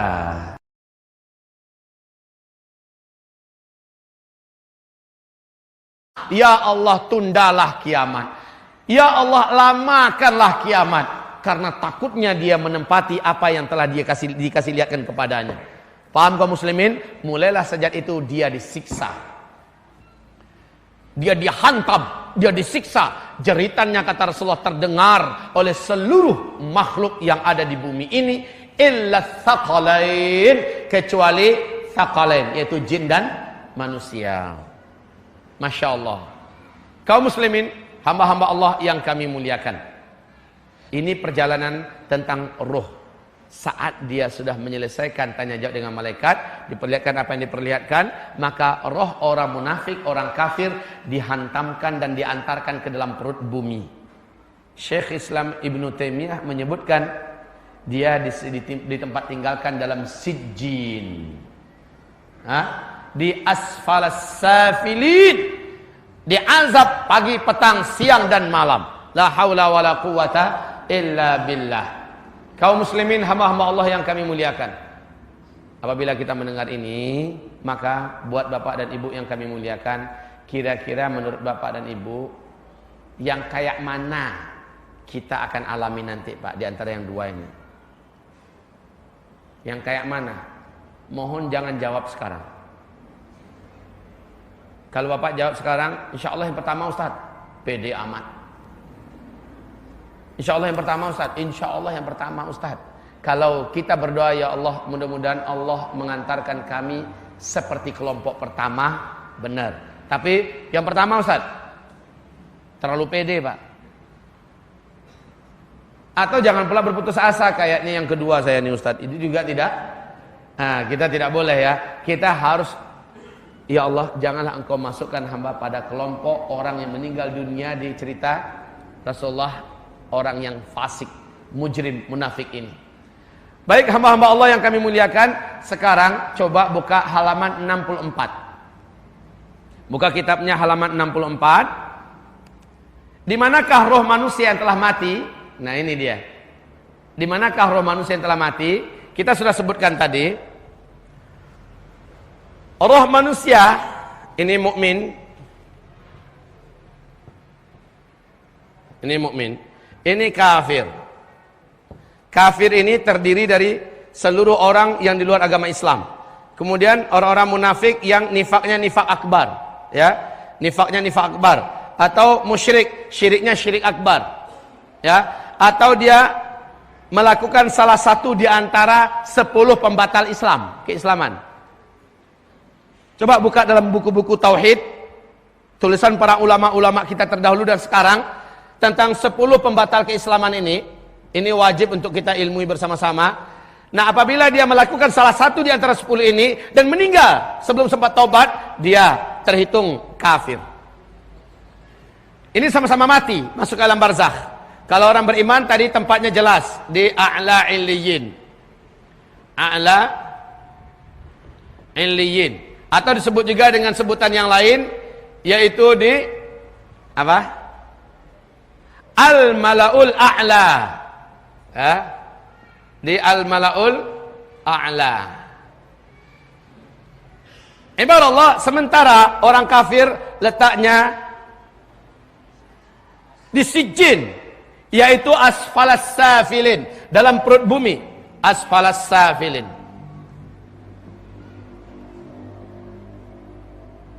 Masya Allah. Diapain dia? Disiksa. Sampai kapan? Sampai hari kiamat. Hadis-hadisnya banyak, silakan nanti dibaca di situ. Orang-orang yang disiksa di alam kuburnya, silakan nanti dibaca. Yang belum punya buku tersedia di luar, nanti dibaca Pak. Kaum muslimin, lalu ceritakan setelah dibaca, apakah salah satu penyebab azab kubur itu ada saya kerjakan nggak hari ini? Coba lihat Pak, kenapa seseorang diazab dalam kuburnya? Apa yang dia lakukan ketika hidupnya di dunia? Hadis-hadisnya sahih, jelas betul Nabi menceritakan step demi step, langkah demi langkah yang terjadi kaum muslimin. Kenapa seseorang diazab? Ada juga tentang yang sekarang ini, sebentar lagi kita akan masuk penyebab-penyebab amalan-amalan di dunia yang menyebabkan orang lepas dari azab kubur.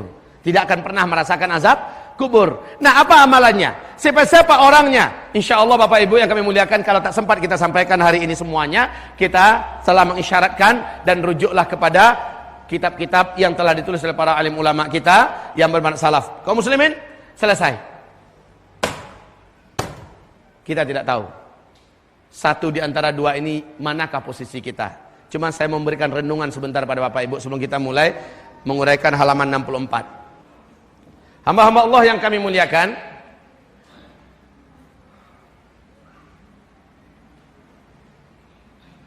saya buat renungan sebentar buat Bapak dan Ibu semuanya. Pernah dengar kisah ini tidak? Saya jadikan ini PR buat Bapak. Cari namanya siapa? Dia di kalangan tabi'in, mujahid, hafiz Quran 30 juz, ikut peperangan kemana-mana saja, dan dia orang yang berilmu. Ketika terjadi penaklukan salah satu wilayah yang dikuasai oleh Romawi, maka di negeri taklukan dia berpapasan, matanya berpapasan dengan seorang wanita Eropa, berambut pirang, bermata biru, berkulit indah, berhidung mancung, dan sangat cantik. Dia pun jatuh hati kepada wanita itu, si mujahid yang tabi'in ini. Tolong nanti jadikan ini PR, silakan dibuka kitabnya, searching di internet juga boleh. Tanyakan pada ustadz yang lain, ini saya jadikan PR. Siapa nama tokoh ini?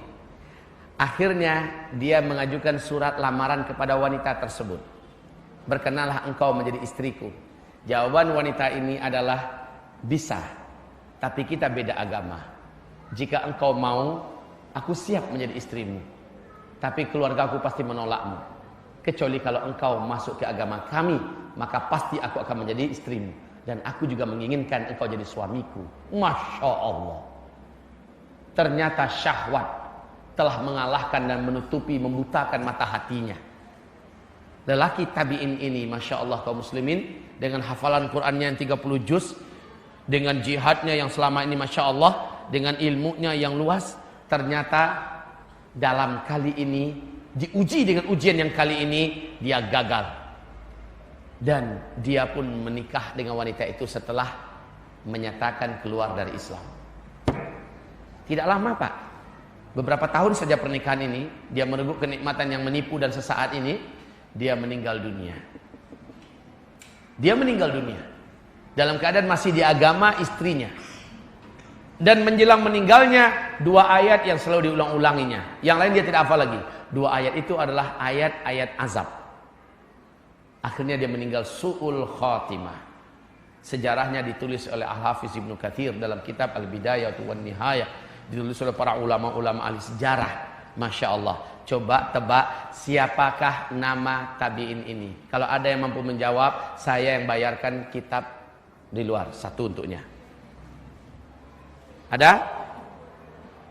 Ada yang bisa jawab? Siapa namanya? Abdullah bin? Untukmu wahai sahabatku, satu kitab di luar. Ambil sekarang.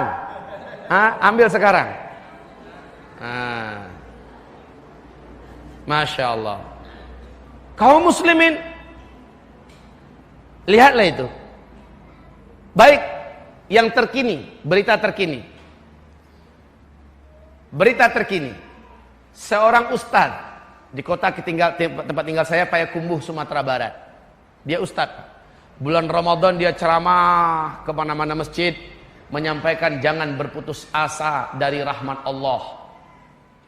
Kemana-mana masjid itu judul ceramahnya, jangan berputus asa dari rahmat Allah. Lepas Ramadan,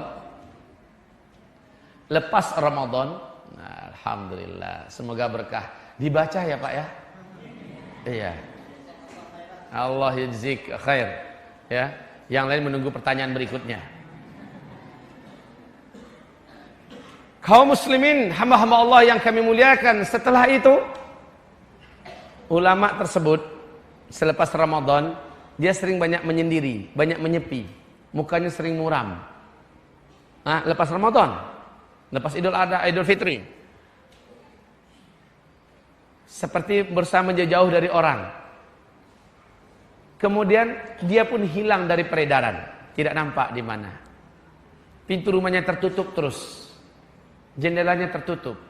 Lama-kelamaan tercium bau busuk oleh orang-orang yang lewat depan rumahnya. Apalagi oleh tetangga. Makin hari makin menyengat Pak. Seminggu lamanya tertutup pintu itu, baunya makin tajam. Orang-orang akhirnya memaksakan diri, singkatnya rumahnya pun dibuka paksa. Dan di kamar dari rumah itu ditemukan sang ustadz telah gantung diri. La haula wala quwwata. Ustaz, kisah tabi'in tadi, Masya Allah. Siapa kita? Apakah kita merasa pede dengan amalan kita yang selama ini belum seberapa? Apakah kita merasa sangat yakin? Apakah menurut kita ibadah kita lebih hebat daripada bersisa? Apakah menurut kita akan berakhir hidup ini dengan husnul khatimah? Begitu percaya dirinya, apa andalan kita? Kalla wallah, tidak demikian wahai hamba-hamba Allah. Bila ingin hidup ini ditutup oleh Allah dengan husnul khatimah, maka syaratnya ada. Syaratnya ada. Rajinlah meminta kepada Allah. Minta jenis kematian yang kita mau, karena ini amalan para sahabat, ini amalan para tabi'in. Minta jenis kematian yang kita mau. Kita ingin mati dalam keadaan puasa Senin Kamis umpamanya karena Allah, kita ingin mati di medan jihad, kita ingin mati dalam keadaan haji, kita ingin mati di depan Al-Qur'an sedang baca Quran, kita ingin mati sedang sujud. Minta dari sekarang, pesen. 2, lakukan selama hidup ini amalan-amalan yang memang diperintahkan oleh Allah dan Rasulnya. Titik. Khususnya amalan yang kita ingin meninggal di atas amalan itu. Perbanyak melakukan itu. Karena kata Ibnu Qayyim al-Jauziyah, seseorang akan meninggal dunia lima tada alaihi fi hayatih, bagi kehidupan yang biasa dia kerjakan dalam hidupnya. Dia biasa ngapain? Kalau dia biasa baca Quran, insya Allah mudah-mudahan doanya juga begitu. Dan dia rajin baca Quran, insya Allah dia akan meninggal dalam keadaan sedang membaca Al-Quran. Ada apa? Di YouTube Bapak bisa lihat pemain bola sedang main bola meninggal di lapangan bola kaki. Betul tidak? Ada Bapak lihat pemain apa tuh gulat bebas itu, apa namanya tuh? WCW. Smackdown ya. Coba lihat, ada yang sedang baru dihempaskannya musuhnya, lalu bagaikan King Kong, menepuk dada, kayak hebat-hebat, tahu matanya gitu dan langsung terjatuh dan meninggal. Seseorang akan meninggal dunia dalam kebiasaan seperti apa yang biasa dia kerjakan dalam hidupnya. Jadi kalau meninggal dunia dalam keadaan husnul khotimah, maunya dalam posisi apa? Doa, lalu biasakan melakukan amalan itu. Semoga Allah Subhanahu wa taala memberi rezeki. Insyaallah. Dalam riwayat yang diriwayatkan Imam Ahmad, Abu Daud, Rasulullah sallallahu alaihi wasallam bersabda, sesuatu yang dapat merubah takdir adalah doa. Ibarat Allah, maka doa ini ya, nanti di buku Zikir Akhir Zaman ada sebuah hadis di situ di mana Ibnu Qayyim menjelaskan dahsyatnya hadis ini tentang seseorang tidak akan mampu merubah takdirnya kecuali dengan doa. Dia akan mampu, Pak. Baik hamba-hamba Allah.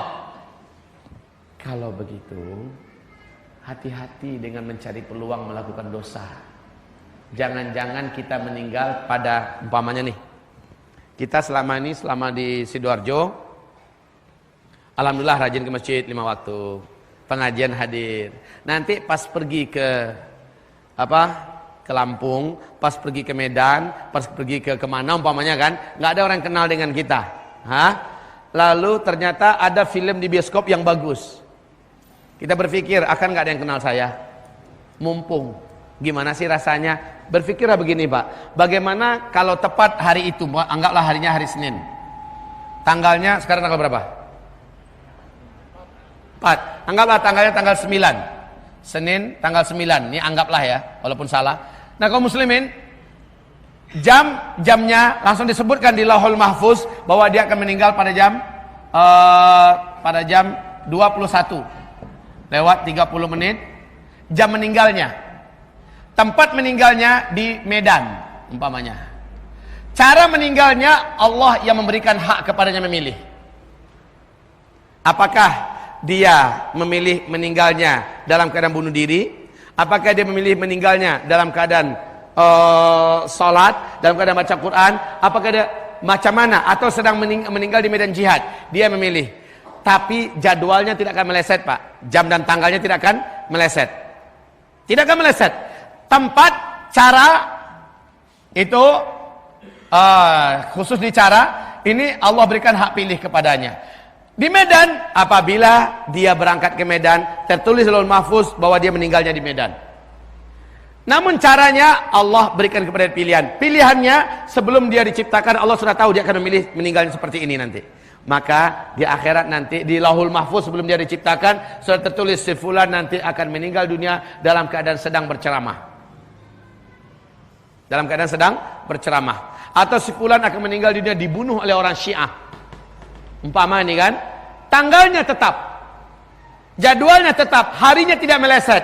Cara kematiannya dia yang memilih. Kok dia milih? Selama hidup ternyata dia gencar untuk memberikan pencerahan kepada umat bahayanya Syiah. Lalu dia menjadi target oleh Syiah. Dia tahu risikonya apa. Apalagi setelah Ustaz Farid Ahmad Utbah mengumumkan ketahuan dari orang petinggi Syiah Indonesia yang sudah masuk ke dalam Sunni, dia menceritakan pengalamannya dan bagaimana sudah ditetapkan 100 nama ulama di Indonesia yang akan dibunuh terlebih dahulu sebelum revolusi dimulai. Termasuk beliau salah seorangnya. Resiko menyampaikan dakwah tentang bahayanya Syiah, ternyata Syiah itu haus darah umat Islam, maka resiko ini kaum muslimin adalah pilihannya. Kematiannya tetap pada tanggal dan jadwal, cara matinya Allah Subhanahu wa taala yang Maha mengetahui bahwa dia akan memilih matinya seperti ini. Termasuk orang mati bunuh diri. Itu pilihannya. Baik, ini bab takdir ini. Ada pembahasannya tersendiri. Kaum muslimin, kita kembali pada topik kita tadi. Apa tadi? Jadi hamba-hamba Allah,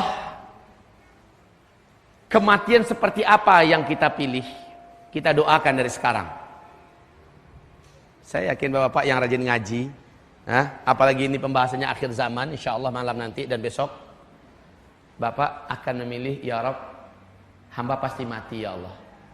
Nyawa yang ada di tubuh ini pasti akan keluar pada waktunya. Izinkan hamba ya Allah, tepat pada waktu itu engkau bimbing hamba untuk berada di medan jihad. Ini umpama ya, engkau bimbing hamba untuk berada di tanah suci ya Allah. Hamba ingin engkau ambil ketika hamba sedang talbiyah, sedang berpakaian ihram. Hamba ingin bangkit nanti pada hari kiamat dalam keadaan bertalbiyah. Subhanallah, bisa, minta. Lalu kaum muslimin, kalau begitu rajin-rajinlah, upayakan tiap tahun bisa umroh sekali. Kan gitu kan? Siapa tahu doa kita yang kita wujudkan dalam bentuk amal, tiap tahun upayakan umroh sekali. Umroh sekali. Kalau ingin umroh sekali dalam 2 bulan, sekali 3 bulan bisa, buka travel sendiri. Dampingi jemaah berangkat. Saya waktu buka travel sendiri Pak, tiap bulan berangkat Pak. Tiap bulan berangkat. Sampai bosan orang imigrasi itu melihat wajah saya. Paspor saya begitu cepat ganti Pak. Ganti paspor. Karena sebulan itu bisa 2 kali saya berangkat. Ya. Nah kaum muslimin yang kami muliakan, sekarang saya sudah tobat. Tobat apa? Buka travelnya. Hancur kita Pak, hancur. Saya lelah, umat banyak tinggal ya. Kemudian ternyata yang hasil yang terjadi adalah utang-utangan saya. Lebih 500 jutaan saya harus berutang, yang sampai hari ini masih bayar aja tiap bulan, Masya Allah. Saya sarankan Ustaz nggak usah urus travel deh, gitu. Ustaz cukup diminta jadi pembimbing ibadah haji, ibadah umroh, itu ahsan. Tapi ngurus travel sendiri Pak, mencret. Kalau nggak punya nyawa cadangan, jangan coba-cobalah. Gitu. Ini saran-saran saya kalau ada ustaz di kalangan kita ini, atau sarankan ustadznya, Ustaz lepaskan travelnya Ustaz. Mesti Pak, orang ngurus travel itu tidak akan tenang hatinya, tidak akan tenang Pak. Dikejar-kejar ketakutan terus, visa, nanti tiket, nanti di sana hotelnya diserobot oleh orang Arab, macam-macam lah Pak. Stres gitu kan. Ada jemaah yang begini, perangainya begitu, dari hubungannya baik-baik jadi tidak baik. Masya Allah, la haula wala quwata illa billah. Jadi kaum muslimin yang kami muliakan, baik ya, kita kembali kepada su'ul khatimah. Seumur hidup dia mengamalkan amalan yang baik, ternyata akhir hayatnya dia su'ul khatimah. Apa yang salah? Apa yang salah? Maaf, ini mungkin saja yang bersangkutan ketika dia berjihad, mujahid, dia termasuk di mata Allah orang yang bukan orang yang ikhlas. Bisa jadi begitu, hanya Allah yang tahu kan masalah yang itu. Sehingga dia tidak berhak mendapatkan pahalanya jihad. Bisa jadi sang ustadz yang ada di Sumatera Barat yang meninggal dunia gantung diri itu, ada sesuatu perbuatan yang semasa hidupnya dia hobi melakukannya, sementara orang lain tidak tahu, dan dia akhirnya mendapatkan hukuman oleh Allah Subhanahu wa taala dengan pilihannya sendiri. Wallahu a'lam. Kita seperti apa? Orang yang ikhlas atau tidak kita ini? Kalau ikhlas, ngapain sering menyebutkan amal kita pada orang? Kalau kita termasuk orang ikhlas, ngapain harus tahu orang-orang kita sudah mengamalkan apa? Kalau memang ikhlas, kenapa tersinggung dan sakit hati ketika kita dituduh tidak melakukan suatu amalan soleh padahal kita sudah melakukannya? Lalu akhirnya kita terdorong untuk menceritakannya. Kenapa kita harus marah ketika kita dipecat jadi pengurus masjid, padahal masjid ini kalau bukan jasa kita nggak akan berdiri masjid ini? Kalau memang ikhlas, karena orang yang ikhlas Pak tidak akan berubah dia. Orang yang ikhlas itu tidak akan berubah. Afwan, ini saya nyintil sana sini supaya banyak manfaat dari menyampaikan satu materi ini. Tapi coba lihat kebalikannya. Seorang musyrik kafir datang kepada Nabi Muhammad SAW. Ya Muhammad, izinkan saya berperang bersama Anda. Saya ngefans berat dengan Anda. Izinkan saya ada di pihak Anda dalam perang ini. Coba kalau ada yang bisa menebak siapa nama ini, dapat lagi satu kitab. Selain Bapak ya, kalau Bapak tahu jangan kasih tahu. Jangan kasih tahu orang lain. Orang kafir musyrik ini datang kepada Nabi Muhammad berkata, "Ya Muhammad, sukakah Anda jika saya bergabung dalam barisan Anda, pasukan Anda, lalu kita berperang bersama melawan musuh-musuh Anda?" Kata Nabi, "Tidak. Kecuali kalau kamu masuk Islam." "Saya sudah niat masuk Islam, tapi nanti," katanya. "Setelah selesai perang, baru saya nyatakan 2 kalimat syahadat saya. Saya ini udah lama ngamati Anda, wahai Muhammad. Saya tertarik kepada Anda. Anda itu orangnya benar, Anda itu orangnya baik. Dan saya sudah bertekad masuk Islam, tapi nanti setelah perang." Kata Nabi, "Kalau begitu nanti saja selesai perang kamu baru masuk Islam, baru peperangan kamu boleh gabung." Katanya, "Saya mau perang sekarang." "Kalau begitu nyatakan syahadatnya sekarang." "Gitu ya?" Kata Nabi. "Baik, berikan tanganmu." Maka berjabatan tanganlah, dia nyatakan, dia ikrarkan syahadatnya masuk Islam. Siapa nama orang ini? Kalau nggak tahu cepat jawab nggak tahu. Pura-pura mikir Pak, ngabisin waktu aja. Waktu kita nggak banyak. Nggak tahu? Udah beres. Nah, kaum muslimin yang kami muliakan, saya jadikan ini PR. Kalau dia bisa menjawab, saya kirimkan buku kepadanya. Ya. Boleh nanya Ustadz, sama silakan tanya. Boleh, tapi harinya cuma 1 hari ini. Begitu tanda serius Pak. Harinya cuma 1 hari ini. Nanti saya tulis nomor HP saya, silakan Ustadz, saya sudah tahu jawabannya siapa. Sebutkan sumbernya, ya. Dari buku apa? Selain antum ya. Antum udah selesai. Kaum muslimin, lalu orang ini setelah mengucapkan 2 kalimat syahadat, dia langsung perang bersama Rasulullah. Dan ternyata setelah selesai perang, ditemukan dionggokan jenazah yang bergelimpangan, ada badan dia sudah menjadi mayat, tubuhnya robek di sana sini, tembus oleh pedang dan panah. Apa kata Rasulullah? Amila qalilan wa ujira katsira. Sedikit baru dia sempat beramal, tapi pahalanya Masya Allah besarnya. Coba lihat, seumur hidup kafir seumur hidup musyrik. Tahu-tahu dia banting setir dengan pilihannya sendiri. Ini kata kunci loh, keywordnya pilihannya sendiri. Dia memilih untuk masuk ke dalam Islam. Pilihannya sendiri. Macam orang-orang murtad itu pilihannya sendiri apa tidak itu? Orang yang bunuh diri itu pilihannya sendiri apa tidak? Iya kaum muslimin. Dengan pilihannya sendiri, dia akhirnya menyatakan Islamnya dan syahadatnya. Tahu-tahu dia tidak sadar bahwa umurnya hanya sampai di situ. Meninggal dia dalam keadaan itu. Coba kalau betul-betul ditunda nanti Pak. Lepas perang niatnya udah mati duluan, tetap pada jamnya Pak. Bisa jadi dia meninggalnya di atas katil. Katil itu bahasa Malaysia, di atas tempat tidur. Atau sambil nunggu orang perang selesai, mati dari situ. Tapi alhamdulillah Nabi menawarkan sekarang kamu masuk Islam, dan dia langsung masuk Islam dan dia terbunuh. Jadi matinya tidak meleset Pak, tetap pada jadwalnya. Nah Pak, kalau meledak perang di Indonesia ini, Syiah revolusi, kudeta terjadi semacam di Yaman, Bapak ikut berperang, percayalah Pak, kematian Bapak tidak akan dipercepat oleh Allah karena ikut peperangan itu.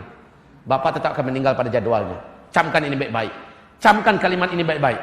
Bapak tetap akan meninggal pada jamnya, pada harinya, pada tanggalnya, tapi caranya Bapak yang pilih. Camkan ini baik-baik. Sebagaimana Bapak lari daripada peperangan, sembunyi ke hutan, ke gua, bawa anak bini umpamanya, Bapak tetap akan meninggal pada jadwalnya. Jadi jangan memikirkan bahwa perang mempercepat kematian, sebagaimana lari dari perang menunda kematian. Abadan tidak demikian. Manakah roh manusia setelah, jadi judul kita hidup sesudah mati ya. Di manakah roh manusia sambil menunggu kiamat? Di manakah roh manusia sambil menunggu kiamat? Lihat di halaman 64. Lihat dalilnya masing-masing. Dari ayat-ayat Allah dalam Al-Quran, dari hadis-hadis Nabi yang sahih, khusus ruh para Nabi dan Rasul, mereka diletakkan di tempat yang tertinggi, yang disebut dengan A'la Illiyin. Ini mereka diletakkan di A'la Illiyin. Ibarat Allah yang kami muliakan, atau di Al-Mal'ul A'la, alam yang tertinggi di sisi Allah Subhanahu wa ta'ala. Jadi nanti orang-orang beriman tidak ketemu dengan Nabi dan Rasul, beda level. Ternyata di alam barzah, orang-orang yang diletakkan di tempat yang nikmat di atas sana, itu level-levelnya beda-beda Pak. Level-levelnya berbeda-beda. Sesuai dengan perbedaan kenikmatan yang ada di masing-masing level yang berbeda-beda tersebut sambil menunggu kiamat. Bunda Aisyah berkata, Rasulullah saat beliau masih sehat, beliau pernah bersabda, tidaklah ada seorang nabi pun yang diwafatkan melainkan ditanya kepadanya, Anda mau wafat pada jadwalnya atau mau diperpanjang umurnya? Kayak Nabi Musa Pak. Nabi Musa dalam Sahih Bukhari, dia didatangi oleh malaikat maut. Nabi Musa ditatap tajam oleh malaikat maut ini. Apa kata Nabi Musa? Apa lihat-lihat saya? Tahu kan Nabi Musa Pak? Nabi Musa ini strength Pak. Jagoan yang pernah satu kali tinju aja orang mati di tangannya. Nah sekarang malaikat maut lihat-lihat tajam, bukan pandangan yang bersahabat. Nabi Musa mendekatinya, mau apa kamu lihat-lihat saya? Anda mau apa lihat-lihat saya? Kalau bahasa preman sekarang, bapakmu lihat-lihat saya, kan gitu kan? Nah kaum muslimin, lalu laki-laki itu berkata, saya malaikat maut. Nabi Musa menganggap laki-laki ini sedang berolok-olok, ngaku-ngaku malaikat maut. Maka ditampar oleh Nabi Musa alaihissalam. Sehingga kata Rasulullah dalam hadis Sahih Bukhari, pindahlah gerahamnya. Ini kan nempel ke tengkorak kepala nih. Lepas Pak. Bergelantungan, lepas. Ditampar oleh Nabi Musa. Lalu malaikat maut ini lari, kemudian kembali ke Allah Subhanahu wa taala dan berkata, "Ya Rabb, Engkau utus saya kepada orang yang tidak menginginkan kematian." Maka kata Rasulullah dalam hadis itu, Allah perbaiki kembali bentuk dan rupanya malaikat maut seperti sedia kala, lalu Allah berikan tanda khusus yang dengan itu Nabi Musa tahu ini memang betul dari utusan Allah yang akan mencabut nyawa. Setelah datang kembali, dilihat oleh Musa udah bagus keadaannya dan dilihatkan tanda khusus, tanda resmi. Maka kata Nabi Musa, maafkan saya tadi. Berarti sudah tiba jadwal saya ya, kata Nabi Musa. Iya, kata malaikat maut. Tapi Allah memberikan dispensasi kepadamu. Seperti nabi-nabi sebelumnya juga. Kata Allah, hai Musa, jika engkau ingin umurmu ditambah, maka tempelkanlah telapak tanganmu di atas tubuh lembu. Maka setiap bulu lembu yang engkau tempelkan telapak tanganmu di atasnya, setiap satu helainnya umurmu Allah panjangkan lagi 1 tahun lagi. Berapa banyak tawaran perpanjangan umur dari Allah untuk Nabi Musa. Apa kata Nabi Musa? Tidak, untuk berjumpa dengan sang kekasih, dengan Allah SWT, saya tidak mau ditunda walau hanya sebentar. Laksanakan kerjamu tepat pada jadwalnya. Maka meninggallah Nabi Musa. Maka kata Nabi Muhammad, setiap Nabi dan Rasul pasti ditawarkan begitu. Setiap Nabi dan Rasul. Sama dengan Nabi Muhammad. Malaikat Jibril berbisik, Muhammad, sebelum saudara kita malaikat maut ini mencabut nyawamu, Allah memberikan izin kepadamu untuk mau diperpanjang nyawa, umur, Allah akan panjangkan lagi. Kata Nabi, tidak, untuk berjumpa dengan Allah saya tidak mau ditunda-tunda. Saya mau sekarang. Tetap pada jadwalnya.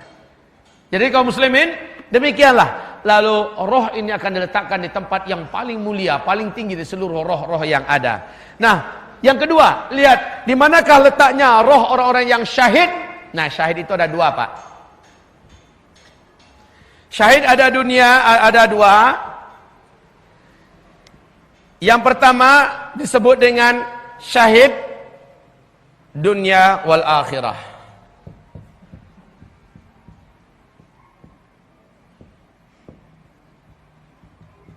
Yang kedua disebut dengan syahid sebatas hitungan dunia.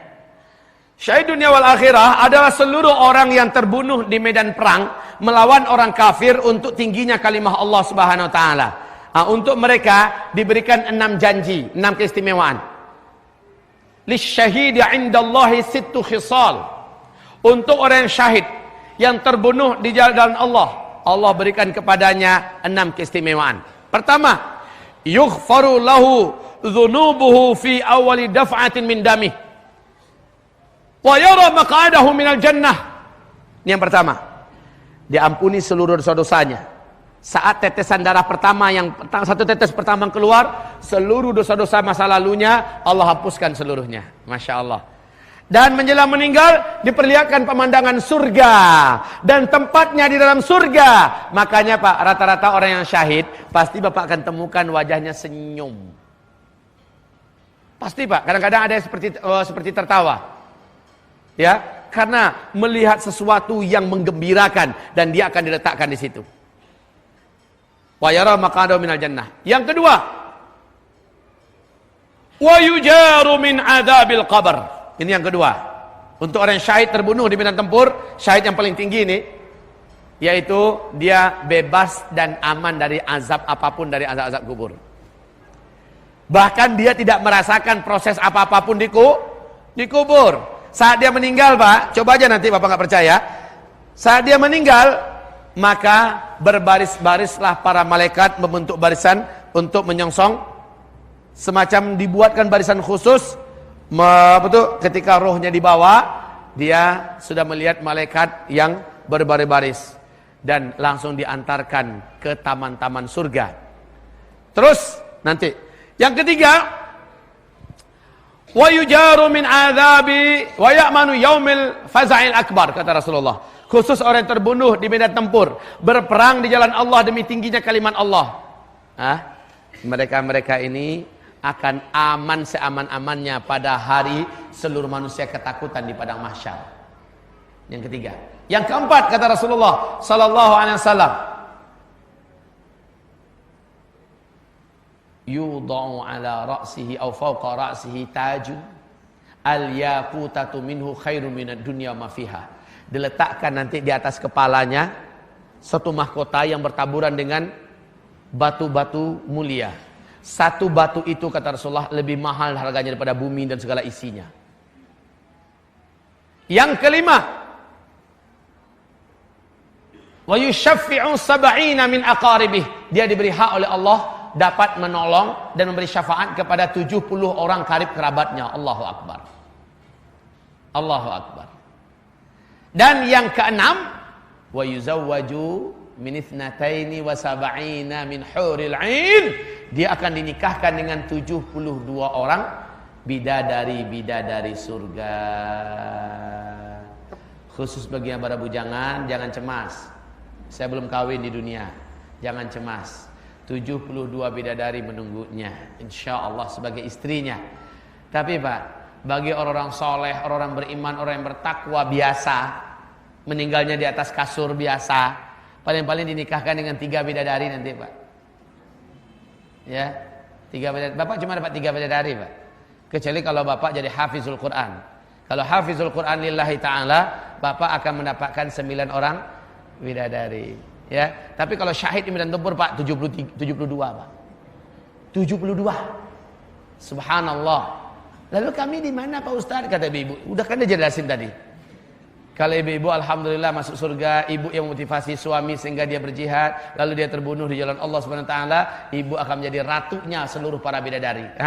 Dan saat itu ibu akan mendapatkan kehidupan yang abadi di samping suami ibu yang paling ibu cintai. Subhanallah. Amin. Semoga ibu-ibu yang ada di ruangan ini nanti jadi ratu-ratu bidadarinya. Amin ya rabbal alamin. Bapak kok nggak ada yang ngaminin Pak? Udah nggak cinta ya? Kalau cintanya lengket sama istrinya pasti aminnya kenceng juga. Amin ya Allah. Baik kaum muslimin, 6 keistimewaan. Lah yang di bawah itu siapa? Syahid fid dunya. Lihat. Oh ya, orang-orang yang syahid di atas itu tidak boleh dikatakan mati. Tidak boleh dikatakan mati.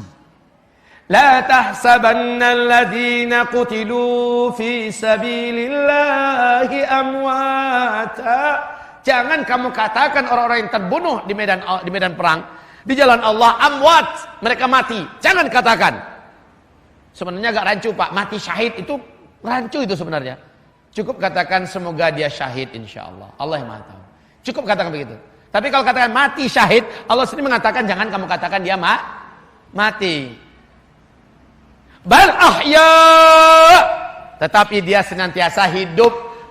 Pak, kalau dia betul-betul syahid, biasanya jasadnya itu Pak tidak akan pernah busuk, tidak akan pernah berulat, tidak akan dimakan tanah, utuh, darahnya terus mengalir. Lihat ketika banjir besar terjadi di Madinah, 2 abad yang lalu banjir besar terjadi di Madinah Pak. Makam syuhada Uhud itu Pak pernah pasirnya, tanahnya ke bawah. Sehingga beberapa puluh jasad nampak Pak utuh kayak baru dikuburkan. Allahu Akbar. Itu yang syahid. Kenapa? Dia nggak dianggap mati kok. Sehingga tubuhnya tetap utuh. Syahid. Makanya orang yang terbunuh di medan tempur itu Pak nggak dimandiin, nggak dikapanin, nggak disolatin. Betul tidak? Karena nggak dianggap mati. Ngapain dia? Bersenang-senang. Di mana? Lihat di buku.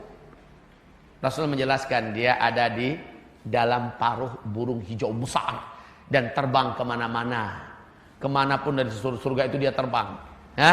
Dia bebas ngambil apa saja, walaupun belum boleh jadi penghuni surga, tapi dia bebas ikut burung tersebut ke surga mana saja dia mau. Burung itu seolah tahu keinginan orang syahid yang ada di dalam tenggorokannya. Apa namanya itu Pak? Jadi dibawa kemana saja mau dibawa. Sampai kiamat, Masya Allah. Subhanallah. Makanya sekali lagi itu yang di atas. Tapi yang di bawah syahid dunia ini apa maksudnya? Rasul bertanya kepada sahabat, siapakah yang syahid di antara umatku? Jawaban para sahabat macam-macam. Ya Rasulullah, yang setahu kami yang syahid itu cuma yang terbunuh di medan perang. Kata Rasul, fasyahidu min ummati idzan laqalil. Kalau begitu alangkah sedikitnya orang yang syahid dari umatku. Segini banyaknya umatku, cuma yang terbunuh di medan perang saja yang dihitung syahid, sedikit amat. Kata Rasulullah tidak. Maka Nabi sebutkan satu persatu. Orang yang meninggal dunia, syaratnya orang tersebut supaya tidak terjadi pengulang-ulangan, dia muslim, tidak musyrik, tidak syirik, dan punya amal soleh yang wajib-wajib. Ini dulu. Kemudian intinya dosa-dosa besar dia telah tobat atau dia tinggalkan. Ini syarat 3. Nah, kalau orang ini meninggal dalam keadaan beberapa hal berikut ini, 1, 2, 3, 4 dan seterusnya. Apa yang pertama? Rasul mengatakan orang yang terbunuh, orang yang meninggal dunia karena terbakar, dia syahid. Tapi orangnya orang kayak gini ya, orang kayak gini. Dan oh ya, satu lagi syaratnya, dia tidak matinya karena bunuh diri, membakar diri. Maka orang-orang yang macam ini biiznillah ta'ala, seandainya meninggal karena terbakar, tidak bunuh diri. Nah, kaum muslimin, insyaallah, satu, meninggalnya karena terbakar, terkurung dalam komplek yang terbakar, meninggal, syahid. Yang kedua, karena gharik. Fal ghari man mata ghariqan fahuwa syahid, kata Rasulullah. Yang mati dalam keadaan tenggelam, maka dia syahid. Yang ketiga, man mata minal hadami syahid. Siapa yang mati karena ditimbun oleh reruntuhan, pokoknya gempa nih, kita sedang tidur, rumah kita yang temboknya tinggi langsung menghantam kita, syahid. Atau kita melewati sebuah tebing dengan motor, tahu tebingnya runtuh, tertimbun, syahid, ya. Begitu Pak. Atau orang yang ketimpa oleh sesuatu, umpamanya Bapak lewat di sebuah toko bangunan, oh bukan, gedung yang sedang dibangun, ya, lantai 10 sekarang ini lagi dibangun. Tahu-tahu Bapak kejatuhan paku Pak ke kepala Bapak, mati, syahid. Ya, pakunya 1 ton Pak, masih dalam peti, syahid. Kalau satu nggak mungkin syahid kan. Lah kaum muslimin, yang keempat, orang ini meninggal karena mamata duna malih. Karena dia bela hartanya mau dirampok, dirampas kayak begal-begal, dia coba membela, ternyata dia dibunuh, maka syahid. Man mata duna irdihi, dia mau diperkosa, dia melawan, lalu dia dibunuh, syahid karena kehormatannya. Atau istrinya mau diperkosa, anaknya mau diperkosa, dia mencoba menjaga kehormatan anaknya, istrinya, lalu dia terbunuh di situ, syahid. Man mata duna dinih, disuruh murtad, dia nggak mau, kemudian dia dibunuh, syahid. Ya, itu hitung-hitungan syahid Pak, banyak. Kemudian orang yang mati karena penyakit menular. Penyakit menular, ta'unkah penyakitnya itu apa, menular, meninggal, syahid. Orang yang mati kata Rasulullah karena sakit yang ada di kepalanya. Dia sudah berobat dengan pengobatan yang halal, yang benar, nggak sembuh-sembuh, meninggal dunia, dia syahid. Orang meninggal karena penyakit yang derita di perutnya, dan dia berobat kemana-mana, ternyata juga tidak sembuh-sembuh. Dia bersabar, dia ikhlas, dia syahid. Ya. Kemudian orang yang meninggal dunia dalam keadaan dia pergi menimba ilmu, menuntut ilmu, keluar untuk urusan jalan dakwah, ya, maka orang ini meninggal di situ, syahid. Man kharaja fi talabil ilmi fahuwa fi sabilillah hatta yarji, syahid. Jadi banyak sekali yang syahid ini kaum muslimin. Termasuk orang meninggal dalam keadaan melahirkan, menyusukan, hamil, meninggal dunia, syahid, subhanallah. Jadi ibu minta lagi sama suaminya, Mas, biar ada peluang syahid terbuka, Mas, tambah lagi, bilang. Tambah anaknya, bukan tambah istrinya. Allahumma sholli ala Muhammad. Ibarat Allah yang kami muliakan, apalagi yang terhitung syahid. Nah, orang-orang yang syahid ini di mana tempat mereka? Yuk kita dengarkan hadis yang di sebelahnya, halaman 65. Rasulullah SAW berkata, ini yang menceritakan adalah Abdullah bin Abbas. Kata Rasulullah, "Lamma usiba ikhwanukum bi Uhudin, ya, ja'alallahu arwahahum fi jawfi tayrin khudrin taridu anharal jannah ta'kulu min thimariha wa ta'wi ila qanadil min dhahab mu'allaqatin fi dhillil arash." Artinya, ketika saudara-saudara kalian terbunuh dalam perang Uhud, Allah menempatkan ruh-ruh mereka di atas tembolok burung yang hijau. Mereka minum air dari sungai-sungai di dalam surga. Mereka makan dari buah-buahannya. Dan kemudian mereka kembali kepada lampu-lampu dari emas yang bergelantungan, ya, dan bergantungan dengan naungan arash. Subhanallah. Ini posisi ruhnya orang-orang yang syahid di medan perang.